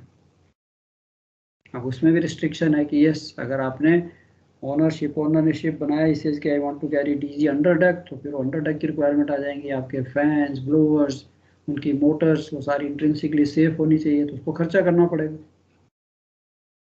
Isn't it? It's like if I want to earn more money, I want to earn more freight, I want to carry reefer containers, तो मेरे को एक्स्ट्रा जनरेटर भी लगाने पड़ेंगे, सॉकेट्स भी बनाने पड़ेंगे, केबलिंग भी करनी पड़ेगी। हर बिजनेस में ये है, हर कमर्शियल वेंचर में ये है। सो यहाँ पे भी है कि आपको वो सारी चीज़ें कि उसकी थोड़ी सी हमें नॉलेज होनी चाहिए कि यार क्या क्या मेरे शिप पे होना चाहिए। Now this document also states additional requirements that must be fulfilled prior to carrying DG or marine pollutants. Now this may include additional firefighting equipment or ventilation in holds. अब आपने I think you must have handled this firefighting equipment. Additional 2 sets of SCBA रहते हैं for DG के लिए, other than your normal FFA. वो भी आप locker में सेपरेट से करके रखते हो। सो ये अब आप चीफ ऑफिसर हो, ठीक है, third officer is looking after this under your guidance, under your supervision, तो आपने उसको भी गाइड करना है कि भी ठीक है ये चीज़ है। FFA लॉकर जो है एक बार आपको उसको अरेंज करना है, if it is arrange very good, नहीं अपनी मर्जी से जाके कर दीजिए भी ये तो हमारा FFA की रिक्वायरमेंट है, ये DG की है, उसमें फायर सूट्स भी हो सकते हैं, उसमें additional SCBA sets, normally 2 SCBA sets are there additionally, ताकि any time anybody visits the ship, wants to see, locker खोला, ये लो सर। एंड यही जॉब अगर आप सिस्टमेटिक, आप भी कंफर्टेबल रहोगे एंड कुछ रिक्वायरमेंट कम होती है, अब एज अ चीफ ऑफिसर अब मेरा काम है, अब आप कह रहे हो कि यस, चाहे पेपर वर्क है, चाहे बुक्स हैं, चाहे लॉ है, वो तो हमें पढ़ना ही पड़ेगा कि भाई क्या क्या रिक्वायरमेंट है, क्या क्या मेरे शिप में है, क्या क्या कमी है। एंड वो भी सिंपल है, जो कमी है रिक्विजिशन, जो खराब है defect list, repair. An appendix to this document contains information indicating class-wise allowable locations for storage of dangerous goods on board. तो ये तो था आपका कि डॉक्यूमेंट ऑफ कंप्लायंस। अगर आपको बताऊं तो आपने कहा कि रेगुलेशन 19 भी आपने ठीक याद किया कि यार ये जो रेगुलेशन 19 है वो क्या होता है। तो ये तो आपको स्केच ऑफ द वेसल ऐसे वो दिखा देगा, on deck, under deck, package good, कौन सी क्लास जो है कहाँ कहाँ परमिटेड है।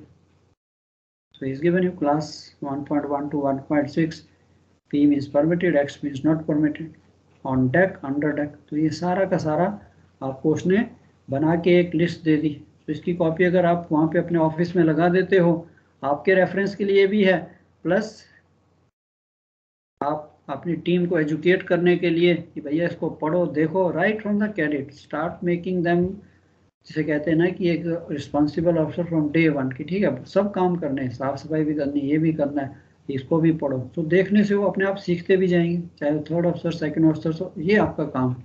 अब इसमें वो एडिशनली भी आपको दे देता है list of equipment according to regulation 19, ये भी आपका DOC में दिया हुआ है, सब क्या क्या सिस्टम फिटेड है,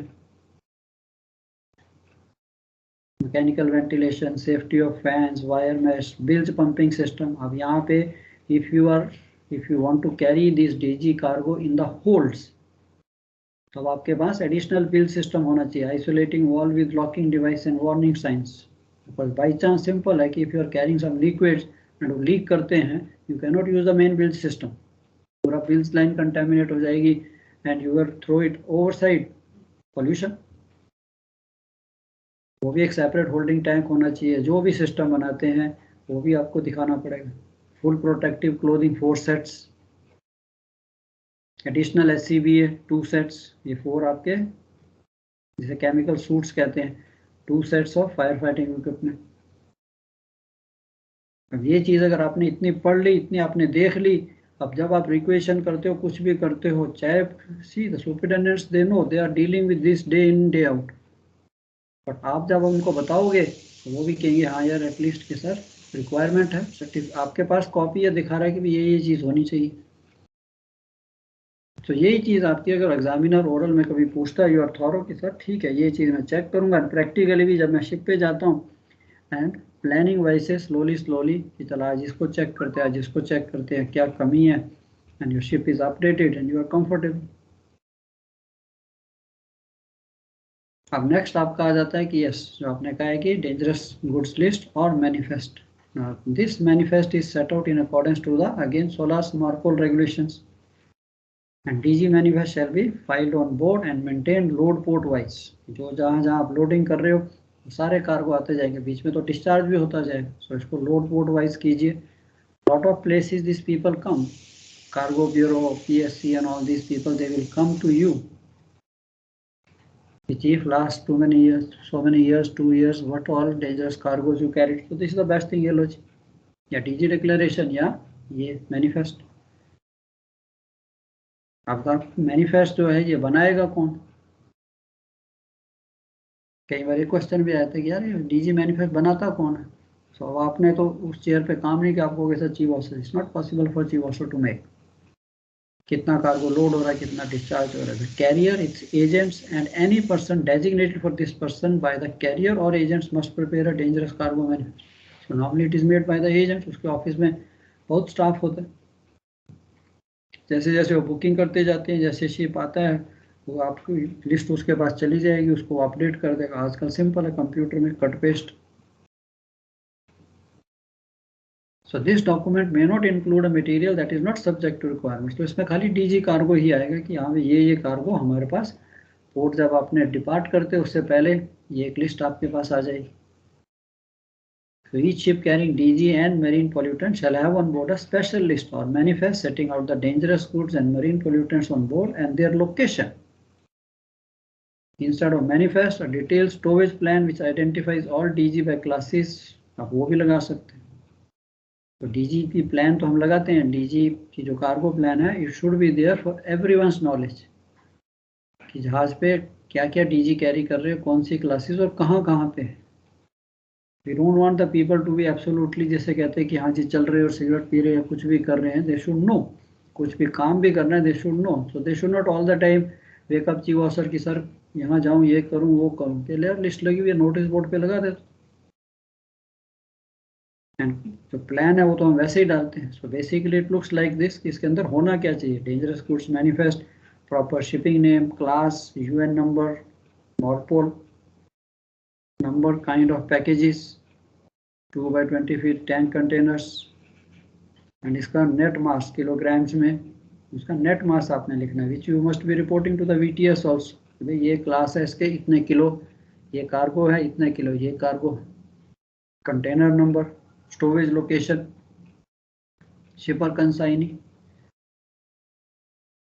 So this basically forms like a ready reckoner कि आपके पास कौन सा कार्गो है, कौन सी क्लास का है, कितनी क्वांटिटी है, वहाँ से आप अपनी समरी बना लेते हो कि भाई ये डीजी इतना है, इतने कंटेनर्स हैं, इतना ये है। डीजी डिक्लेरेशन इज यूज्ड, आप इसको बनाने के लिए डीजी डिक्लेरेशन यूज की जाती है। डीजी डिक्लेरेशन क्या है, like a shipper's declaration, both are same thing, whether it's called DG declaration और शिपर्स डिक्लेरेशन। शिपर जो है of course under the law it is mandatory, he has to give in writing a sign statement, उसका cargo क्या है, उसके क्या क्या पूरी डिटेल कार्गो की। वहीं से जो भी बंदाबंदी बना रहे हैं वो वहाँ पे इसका डेटा पिकअप करेंगे एंड ये मैनिफेस्ट आपका रेडी हो जाएगा। Used as basis for making the manifest and shall contain at least the information from DG declaration and in addition इसके अंदर ये इंफॉर्मेशन होती है। क्या क्या इंफॉर्मेशन है डीजी मैनिफेस्ट में, name of the vessel, official number, nationality. अब कई बार एग्जामिनर है ये देखना चाहता है कि यार ठीक है, बस उनको भी पता है कि यार अभी आप उस चेयर पे बैठे नहीं हो, जब बैठोगे तो सब उसको पढ़ लोगे, देख लोगे, बट एनीवे उससे पहले ही हमें कि ठीक है मैनिफेस्ट है, इसमें ये डिटेल होती है, proper shipping name, identification number, number, description of packages क्या है, बॉक्सेस हैं कितने हैं, कितना उसका वेट है, classification, hazards, any additional description, storage location. तो वो मैंने आपको एक जिसे कहते हैं टेबलर फॉर्म में, तो फॉर राइटिंग के लिए डीजी मैनिफेस्ट, ये भी कॉमन क्वेश्चन है आपके उससे। So I think this is enough detail, इतनी भी अगर आप पढ़ के लिख सकते हो I think it's more than sufficient. अब नेक्स्ट आ गया आपका, हाँ जी सर ये डीजी जो मैनिफेस्ट है इसको बनाता है सर कैरियर या कैरियर का एजेंट, है ना? Yes, ship owner basically, ship owner. या अच्छा, तो बेसिकली क्या है देखिए, या मैनिफेस्ट, या गो हेड बच्चे गो हेड। सर आप बोलिए आप बोलिए। या बेसिकली देखिए मैनिफेस्ट में मैंने देखा है दिस कार्गो मैनिफेस्ट में काफ़ी टाइम कंफ्यूजन रहता है। थोड़ा सा मैं 2 मिनट आपके एक्स्ट्रा लूँगा। Actually if we speak of cargo manifest, what is cargo manifest? I am not talking about DG manifest, I am talking what is cargo manifest and who makes the cargo manifest. It is simple, in simple language, when you come by air, again आप US से कहीं से भी आप India आ रहे हो, जब आप अपने एयरपोर्ट पे पहुंचते हो तो कस्टम वाले आपको पूछते हैं ना कि ये लो भैया पर्ची और एक स्लिप देते हैं और एक पेपर देते हैं कि what all you have you declare. Yes sir. फिर वो उसके ऊपर वो देखता है कि किसके ऊपर क्या क्या ड्यूटी लगानी है, very common. Of same thing, you imagine that your ship is coming from a foreign country, from any other national, any other country से किसी भी कंट्री में आ रहा है, तो उस कंट्री की जो कस्टम है वो देखेंगे तो आपको वो चीज़ पूछते हैं कि हाँ भाई आप जहाज पे क्या क्या लेके आए हो, बिकॉज उसी के अकॉर्डिंगली, उस डिक्लेरेशन के अकॉर्डिंगली उन्होंने उसके ऊपर कस्टम ड्यूटी चार्ज करनी। Yes sir. बेसिकली जो कार्गो मैनिफेस्ट था वो बनाया कस्टम के लिए जाता था कि भी ये लो मैं इस शिप पे आया हूँ, मेरे पास अब ship is a huge thing. अब चलो पहले तो हम कहते थे 18,000 20,000 टन कार्गो है, अब तो it is gone to very huge figure. अब डिफरेंट डिफरेंट कंटेनर्स हैं, डिफरेंट डिफरेंट उसके कार्गो है, तो वो सारी की सारी एक डिटेल लिस्ट है कि भाई this is what it is. अब उसके अंदर मैंने लोकेशन भी दे दी कि भाई 5,000 टन स्टील प्लेट्स हैं, नंबर 1 होल्ड में है, 2,000 टन स्टील पाइप्स हैं, नंबर 3 में है, कहीं बॉक्सेस हैं, कहीं क्रेट्स हैं, कहीं बेल्स हैं, कहीं कुछ भी है, सारा कार्गो तो उसकी डिटेल है। अब ये जो डिटेल है काफ़ी टाइम मेरे को मैं इसीलिए आपसे शेयर करना चाहता हूँ कि इवन रिटर्न्स में या वैसे पूछा जाता है तो आपके मन में आता है कि हाँ यार कार्गो मैनिफेस्ट कौन बनाता है, तो सब काफियों का आंसर था sir chief officer. Chief officer के पास कहाँ से टाइम है कि कितना कार्गो जहाज पे आ रहा है, उसे क्या पता क्या होता है, सिर्फ on basis of somebody he signing किया। सो टेलीमैन जो है वो बता रहे कि भी इतना टाइम लोड हो गया, 5,000 टन स्टील लोड हो गया, तो साइन कर रहे हैं। अब इज नॉट गोइंग टू, अगर वो करना बैठ गया तो पॉसिबल ही नहीं उसके लिए। तो ये बेसिकली रिस्पॉन्सिबिलिटी किसकी है। अब जब आप बाय एयर आ रहे हो तो आपकी रिस्पॉन्सिबिलिटी ना डिक्लेरेशन की। सो सिमिलरली जब शिप दूसरी कंट्री में आता है तो शिप ओनर की रिस्पॉन्सिबिलिटी। अब शिप ओनर क्या, शिप ओनर अपने आप तो नहीं करने वाला, शिप ओनर ने आगे बंदे एम्प्लॉय किए हैं, हम भी शिप ओनर के बंदे, एजेंट्स जो है वो भी शिप ओनर ने अपॉइंट किए हुए। तो सारा काम तो शिप ओनर नहीं कर सकता ना अपने आप को, तो अपने जो काम उसने करना वही देखेगा, उसके लिए बाकी जनरल मैनेजर, मैनेजर्स, डायरेक्टर सब उनको रख देता है कि हाँ भाई तुम ये काम कर।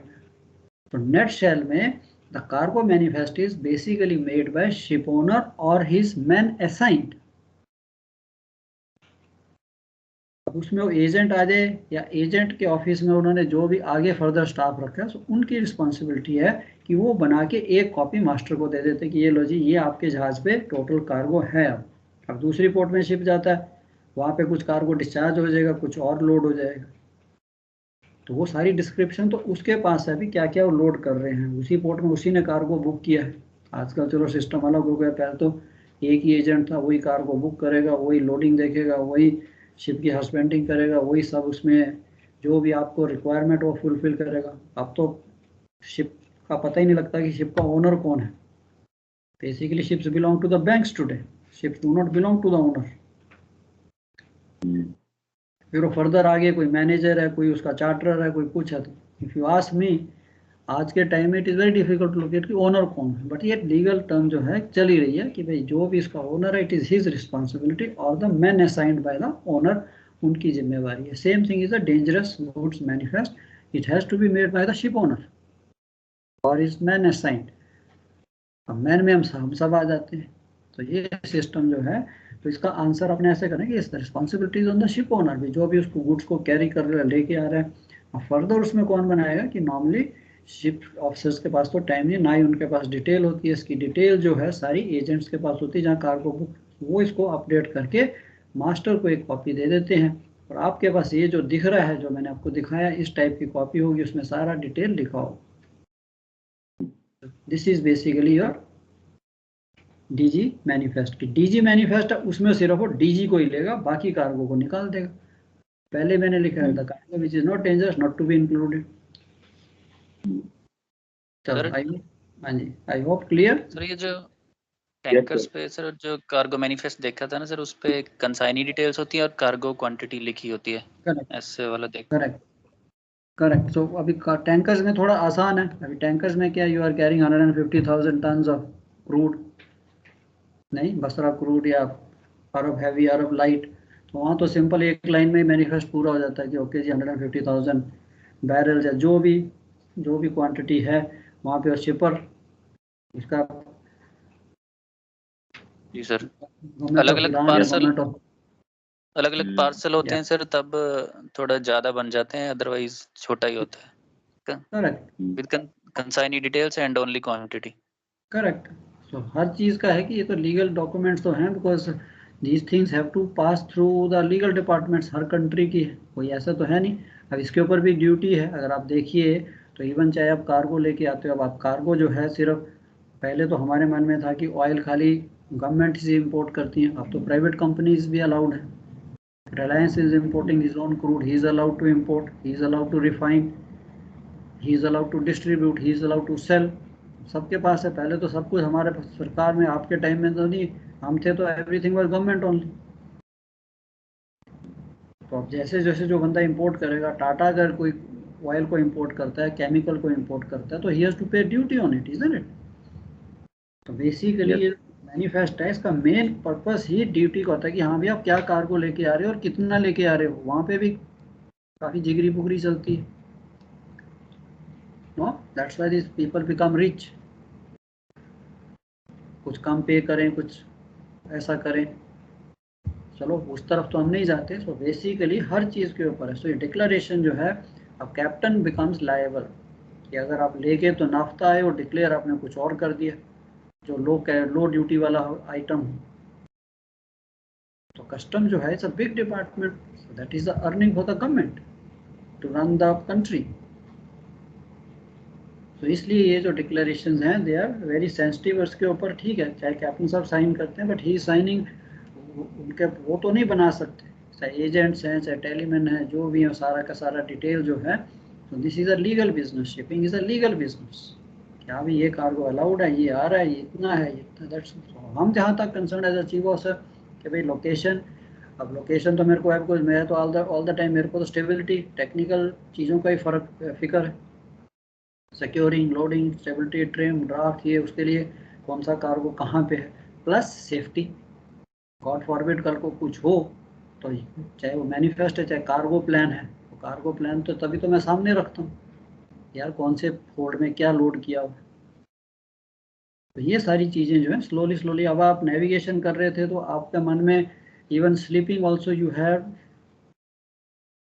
Everything in your mind. You know next कौन सा चार्ट है, कौन से एरिया में जहाज चल रहा है. So you are totally in control of the navigation. Chief navigating officer, chief officer बनोगे कार्गो या मेंटेनेंस, यही चीज़ आपके मन में घूमती रहेगी. तो ये सब की जॉब है. तो अब आ गया आपका डेंजरस गुड्स डिक्लेरेशन. अब this is a important thing कि जो शिपर है जिसने ये गुड्स मेरे को देने हैं ट्रांसपोर्ट के लिए, it is his responsibility first of all to tell me the correct information कि आपका कार्गो क्या है, उसकी प्रॉपर्टीज़ क्या हैं. अगर वो डेंजर्स बता सकता है, additional dangers, good. Not that कि वो खाली कार्गो लिख दे कि अच्छा जी ठीक है आप बुक से करो. कई बार books are not so elaborate. Some cargoes में have an additional hazard. So वो भी शिपर की रिस्पॉन्सिबिलिटी. प्लस वो भी बॉदर है कि हिज कार्गो गोइंग यार, it's not a small thing. कोई आलू प्याज तो हम ले जा नहीं रहे. It is millions and millions of dollars are involve in to the properties of cargo. तो वो भी कहेगा कि भैया ये प्रिकॉशन लेना, चाहे वो डीजी है, चाहे वो रीफर है, चाहे जनरल कार्गो है. अब ये जो डिक्लेरेशन है, this is a sign statement और declaration that the consignment as offered for carriage is properly packed, marked, labelled and placarded. This is a requirement, it's law. कल को खुदा ना खास्ता, जैसे मैंने आपको बताया कि तुमने तो कर दिया, तुम्हें नॉलेज ही नहीं थी यार शिप होता क्या है. इट हैपन्स, आज भी है. Lot of people who are running the industry, जो इंडस्ट्री चलाते हैं, जिन्होंने शिप नहीं देखा उन्हें पता नहीं शिप कैसा होता है. उनको लगता है ship is a very huge thing यार, वो तो बड़े आराम से. तब उनको बताओ कि शिप हिलता भी है 30 डिग्री रोलिंग, तो दे वोंट वंडर, अरे यार ऐसे 30 डिग्री कैसे रोलिंग कर लेगा, इतना बड़ा स्टील का स्ट्रक्चर. तो यही चीज़ उनकी थी. अब उसने कहा कल को कार्गो डैमेज होता है, then you start catching the ship कि तुमने प्रिकॉशन नहीं ली, जबकि तुमने प्रॉपर डिक्लेरेशन ही नहीं की. तो ये सारी चीज़ें देखते IMGD कोड ने भी सबसे पहले शिपर के ऊपर रिस्पॉन्सिबिलिटी डाल दी है. ये भी एक क्वेश्चन आता है, what is the shipper's responsibility and what is the ship owner's responsibility when you are carrying DG cargo. That we will discuss later on. So this declaration may be combined with container packing certificate as required by the SOLAS regulation, MARPOL, IMDG code. Now DG declaration shall be filed on board and maintained discharge port wise. कि भाई क्या क्या हमारे पास था, क्या क्या हमने discharge किया, इसके कंटेंट्स. सो DG डिक्लेरेशन है क्या, it is given by the shipper, a sign statement, and उसके अंदर क्या क्या होना चाहिए. It should include basically proper shipping name, UN number, hazard class आ गई उसकी 1 to 9, पैकिंग ग्रुप 1 to 3 वो भी हमने देख लिया. Then any subsidiary risk, This is an additional risk that may be present in certain goods. For example, a corrosive substance may also be flammable. Then is it a marine pollutant? Because आजकल pollution के लिए तो people are very much scared कि हाँ भी वो declaration भी जरूर होनी चाहिए. The number of packages, total number of packages to be transported, total quantity, volume of mass in kilograms, ये आपका net mass होना चाहिए, कार्गो का मास होना चाहिए. ये नहीं है कि 500 किलो दिवाली के पटाखे मैं ले जा रहा हूँ कंटेनर के अंदर जिसका वेट इटसेल्फ इज 2.2 टन्स, तो अब उसको मैं 2.2 प्लस 0.5 करके 2.7 टन में डिक्लेयर कर दूँ. नाउ यू इमेजिन जब आप इसको VTS वगैरह को रिपोर्ट करते हो तो उसका पर्पस क्या रिपोर्टिंग का. तो whenever ships are transiting those areas like English Channel, Malacca Strait or Singapore Strait and all that, so those countries are also bothered. क्यों? उन्होंने देखा है कि एक्सीडेंट्स हुए, सडनली सपोज एक्सीडेंट और शिप कोलाइड करता है, कुछ एक्सीडेंट होता है, so immediately they have to call their disaster management system. अब डिजास्टर मैनेजमेंट प्रिपेयर्ड ही नहीं है. आपने उसको कहा कि कुछ नहीं यार शिप में खाली 100 किलो 200 किलो जा रहा है, तो they will be prepared accordingly. अब आप उसको इन्फॉर्मेशन दे रहे हो, आई am carrying 2.7 into 10 containers, 27 tons. So naturally he has to inform the concerned department कि भाई there is a ship which is carrying 27 tons of explosives. गलत इन्फॉर्मेशन होगी, जबकि देखने में क्या 500 into 10 500 only 5 tons. तो इसके लिए उन्होंने कहा कि आप that's why lot of time those babus who are sitting on this VTS, so you have to give them the mass in kilograms के कौन सा कार्गो कितने kilogram. This is whole reason behind it. So gross mass पे नहीं जाना, DG के लिए आपके पास नेट मास होना चाहिए. And if the DG are transported according to exceptions for DG packed in limited और limited quantity shall be included, उसके ऊपर होना चाहिए भी. यहाँ भी लिमिटेड क्वांटिटीज में वो भी हम पढ़ेंगे. Flash point, any other information required by the IMDG code और लोकल रेगुलेशन कुछ भी है वो भी इंफॉर्मेशन डिक्लेरेशन में होनी चाहिए. Now this will include additional information such as 24-hour emergency contact number. If God forbid अगर something happens which is beyond my control, I have to contact the shipper कि बताइए भाई क्या इसके emergency procedures क्या हैं. ठीक है चाहे बुक में लिखे but they are again not so exhaustive. तो कई बार वो लिख देते हैं emergency contact number है but sometimes they write फालतू also कि यार एक फॉर्म भरना उस पर कुछ भी लिख दो. This is of course old type, so I will send you इसकी. I have a copy of dangerous goods की. Basically it is in a very simple form कि एक डिक्लेरेशन है combined. He actually certifies that these goods are actually packed according to the IMDG. तो ये आपको उसको sign statement देनी पड़ती है कि marking labelling everything is done up. So he gives, he stands responsible for it. कल को शिप को कुछ होता है तो शिप ओनर तो उसको पकड़ेगा, ओके भाई पे the amount. Emergency response information again EMS guide जैसे हमने देखा MFAG, इसके बारे में हमने पढ़ लिया कि यस शिपर भी बता सकता है, अदरवाइज हमारी बुक्स में भी है कि we can go through the UN number and all. अब अपडेटेड डेंजरस कार्गो लिस्ट. अब आपने कार्गो सारा लोड कर लिया, ये सारे डॉक्यूमेंट्स चेक कर लिए, प्लानिंग होगी, लोडिंग भी होगी. And we are required for reporting to port authorities. You also shall prepare updated dangerous cargo list and this list shall contain at least storage position, container number, line operator कौन है उसका, port of loading, discharge, DG class, flash point and EMS and all that. ये normally आपके पास आजकल indicator में they give you updated DG list आपके पास रहती है. कितना कार्गो है उसकी एक कॉपी आप ब्रिज पे रख देते हो एंड एक कॉपी आपके पास रहती है along with the dangerous goods indicating location, container number. And these along with any special guidelines from shipper shall be kept on the bridge for ready reference of the watchkeeping officer and in fire valets at the gangways. ये भी इसीलिए मैं कहता हूँ कि team work is more important on the ship.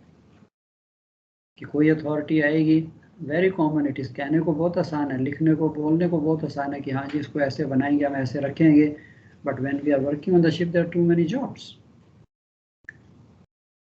Invariably, even मैं ये नहीं कहता, मेरे साथ खुद भी हुआ, माइंड से निकल जाता है।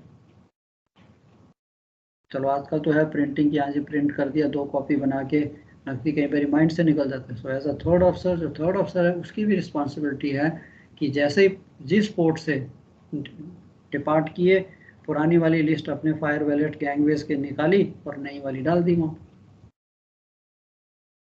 But again, I am telling you, it's very easy to say, but it is difficult. Invariably, you will forget.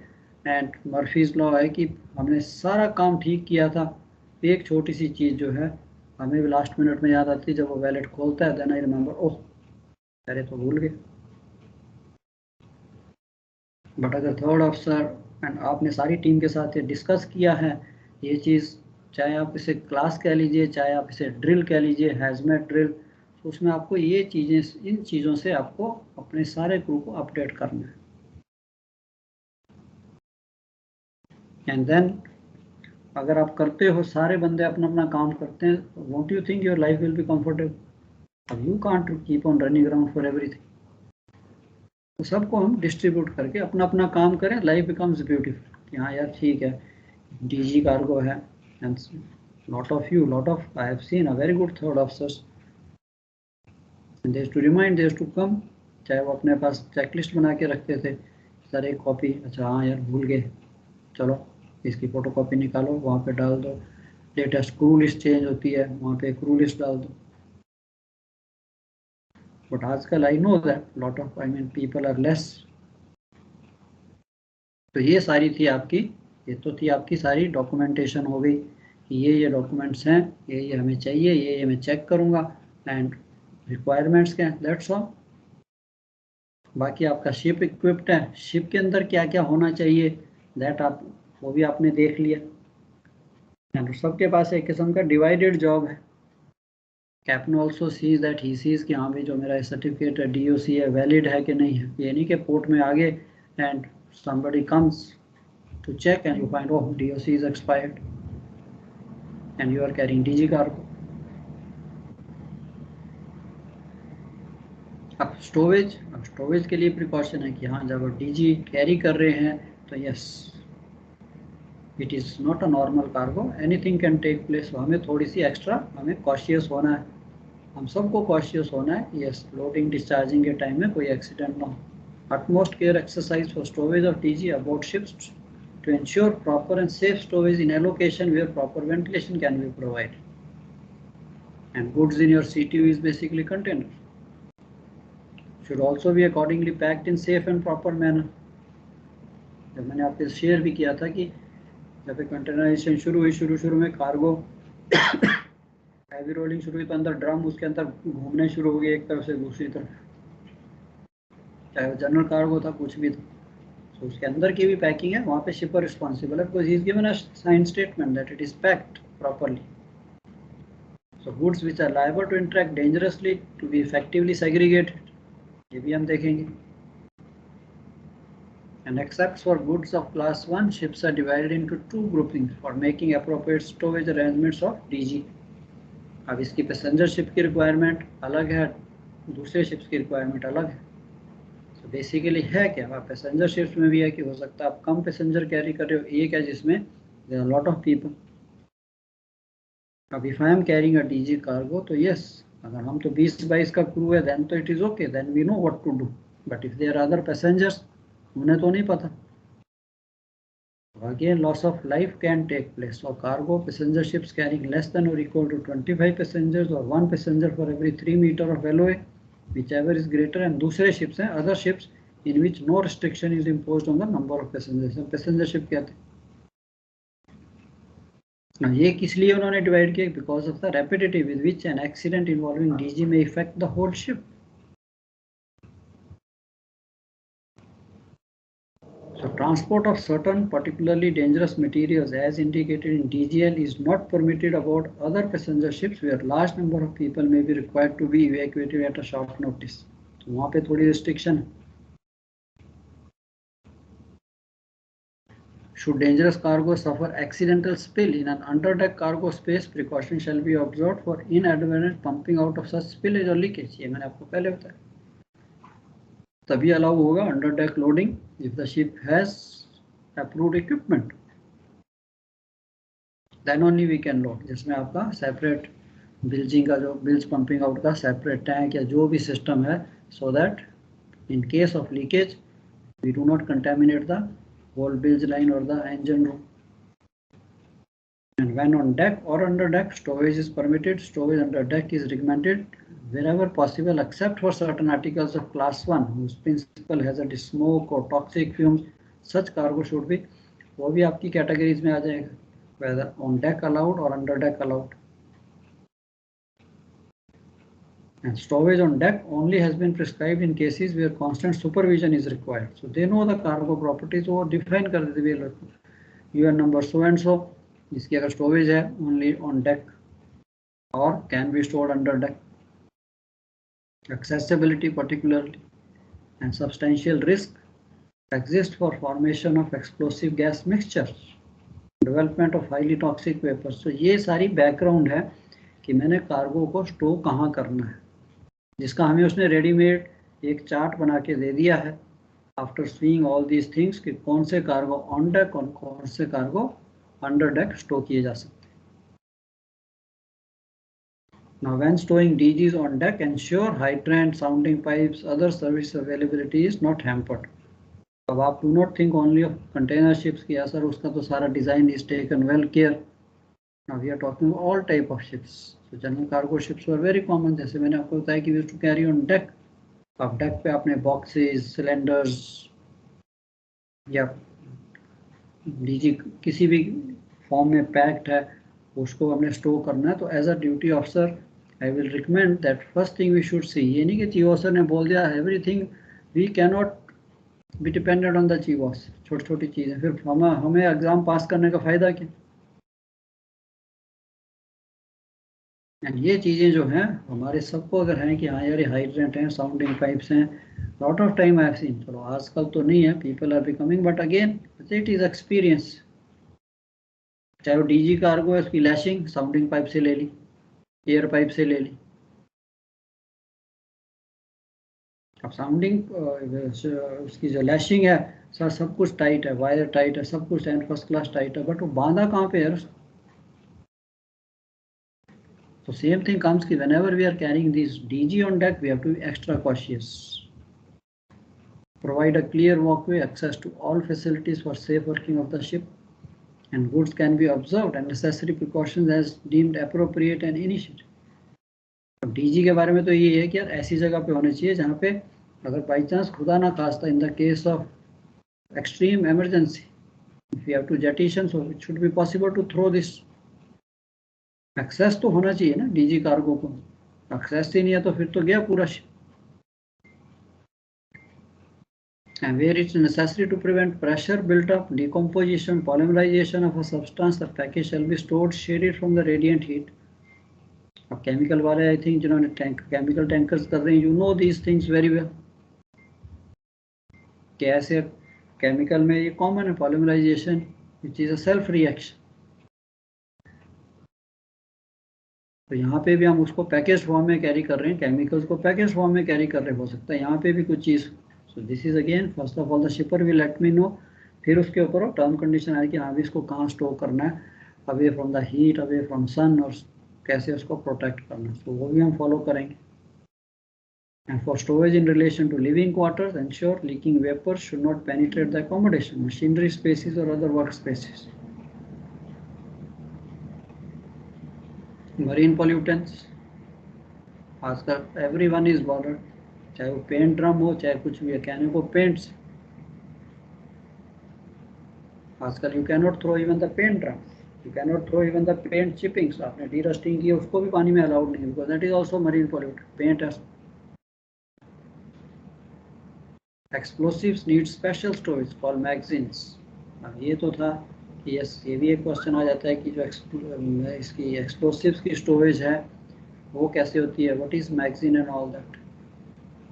अब यू मे बी वंडरिंग यार कहने को वर्ड मैगजीन समझ नहीं आता, मैगजीन क्या चीज़ है. Magazine is nothing, it is just a basically like वो जनरल कार्गो शिप्स में कन्वेंशनल शिप जिसे हम कहते थे, when we used to carry this, I have carried lot of this explosives. Even आपकी Bofors guns I have carried Sweden से. तो ये सारा जो है शिप्स पे ही आता है, जितना भी हमारा आर्म्स एम्यूनिशन और शिप्स पे ही आते हैं। आज वो कंटेनर्स में आ रहे हैं या उसमें आ रहे हैं, बट अदरवाइज जब जनरल कार्गो में था तो एक बड़ी इवेंट होती थी। एंड मैगजीन क्या है कि आपकी ट्विन डेक पे आपने लोड करना है या लोअर होल्ड में करना है, तो उसका steel to steel contact avoid करना, तो इसके लिए उसको चारों तरफ से जो है एक किस्म की नीचे डनेज या चारों तरफ से what you call the wooden box, wooden sheeting देनी चारों तरफ, ताकि कोई जिसे कहते हैं कि फ्रिक्शन से या किसी चीज़ से कोई स्पार्किंग या कुछ ना हो। And best example of magazine is like today container is a magazine, closed unit, it is well protected. तो मैगजीन का पर्पस ये होता था कि आपकी एग्जांपल अगर ट्विन डेक है, उसके अंदर आप एक वुडन सॉर्ट ऑफ बॉक्स बना देते, तो नीचे आपने डनेज रख दी, शिप साइड के ऊपर भी आपने डनेज लगा दी, चारों तरफ से बॉक्स, ताकि दूसरा कार्गो भी इस कार्गो को डैमेज ना कर सके एंड स्पार्किंग वगैरह कुछ ना हो। तो ये प्रोटेक्शन थी। Magazine is a close compartment in a ship specially designed to protect explosives from damage by other cargo during loading और unloading and adverse weather conditions to prevent unauthorised access. तो उसको चारों तरफ से एक किस्म का बंद करके वुडन, चाहे वो बैटन्स कह लीजिए, वुडन प्लैंक्स, उससे बना के बंद कर देते। आज ये इजी हो गया बिकॉज कंटेनर्स को अगर आपने अंदर से देखा है तो बेसिकली उनकी भी वुडन फ्लोरिंग है। एंड जब हम कंटेनर्स कर रहे थे आपने देखा है कि इस कंटेनर के साइड पे भी वो वुडन शीटिंग लगा सकते हैं, ताकि कोई स्पार्किंग या कुछ फ्रिक्शन से कोई चीज़ ऐसी ना हो। Magazine storage types A, C and special storage. तो मैगजीन में भी टाइप्स हैं कि A magazine type A, magazine type C and one is special storage. So storage of explosive substances and certain article is subject to varying levels of containments when stored below deck. The levels are dependent on hazard presented by nature of goods involved. The magazine type A is given to those substances which shall be kept clear of steel works, and accordingly other goods are given storage as appropriate.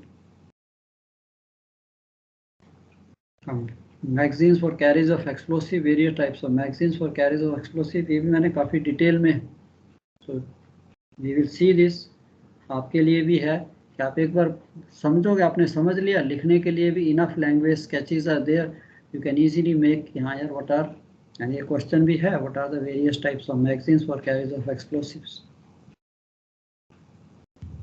जैसे कि कहा है कि magazine means a closed cargo transport unit or a compartment in the ship designed to protect certain goods of class 1 from damage by other cargo during loading and discharging.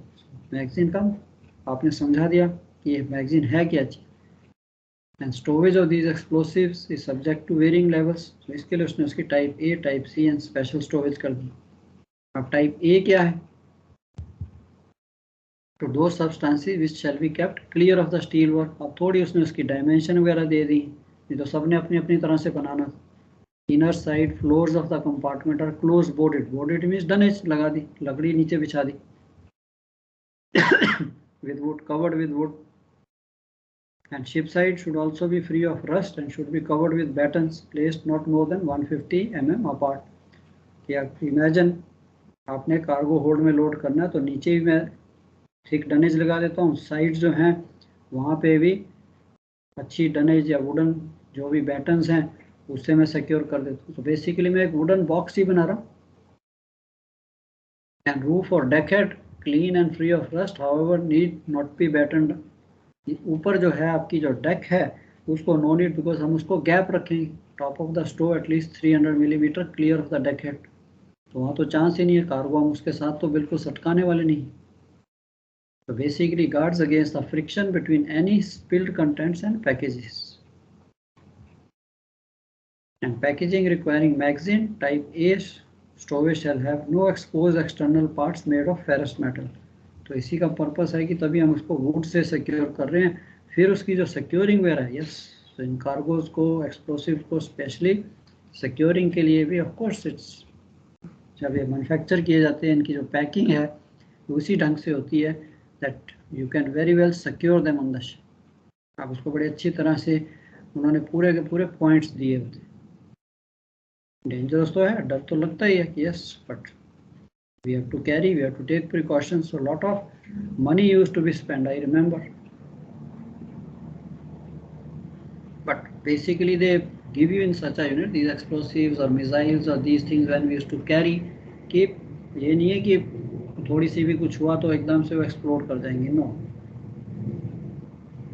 But loading, securing, this used to be taken well care of. So they used to put all new stuff, नई wires, new wooden, सब. तो हम बड़े खुश होते थे, अरे देखो क्या नया नया सारा नया सामान आ रहा है. Spent, everyone, I mean it is a person who is buying, he is spending the money. Shipper, consignee दोनों ही है.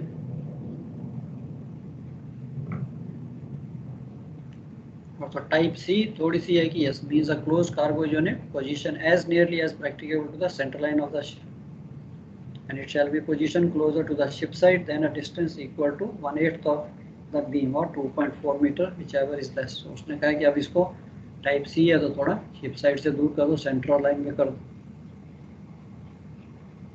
And special storage, goods of class 1 allocated to this category shall be stored away from living quarters. So special storage आ गया. Closed CTUs, cargo transport units used for goods of this category shall not be positioned closer to ship side than a distance. के अगर उसमें है तो उसने थोड़े distance दे दिए कि इतने दूर रखिए आप उसको शिप साइड से. चलो आज के लिए इतना ही. So this is basically your magazine storage. So they basically ये तो उसने बॉक्सेस हैं कि आप उसको बनाइए एम्यूनिशन के लिए. अगर आपने देखा भी हो तो most of the ammunition comes to Bombay, Calcutta और दिस पोर्ट्स. फिर वहाँ पे आर्मी का एम्बार्केशन डिपार्टमेंट है, तो army people use to come. तो आर्मी का अगर आप देखिए भी तो all the ammunition is basically the strong boxes type होते हैं, उसी में कैरी करते हैं. तो वही प्रिंसिपल वहाँ पे भी लगता है. स्टील बॉक्सेस की बजाय they make it with a strong wooden boxes. अब ये जो है it is as good as container. So अब कंटेनर आ गए तो much better than these wooden boxes.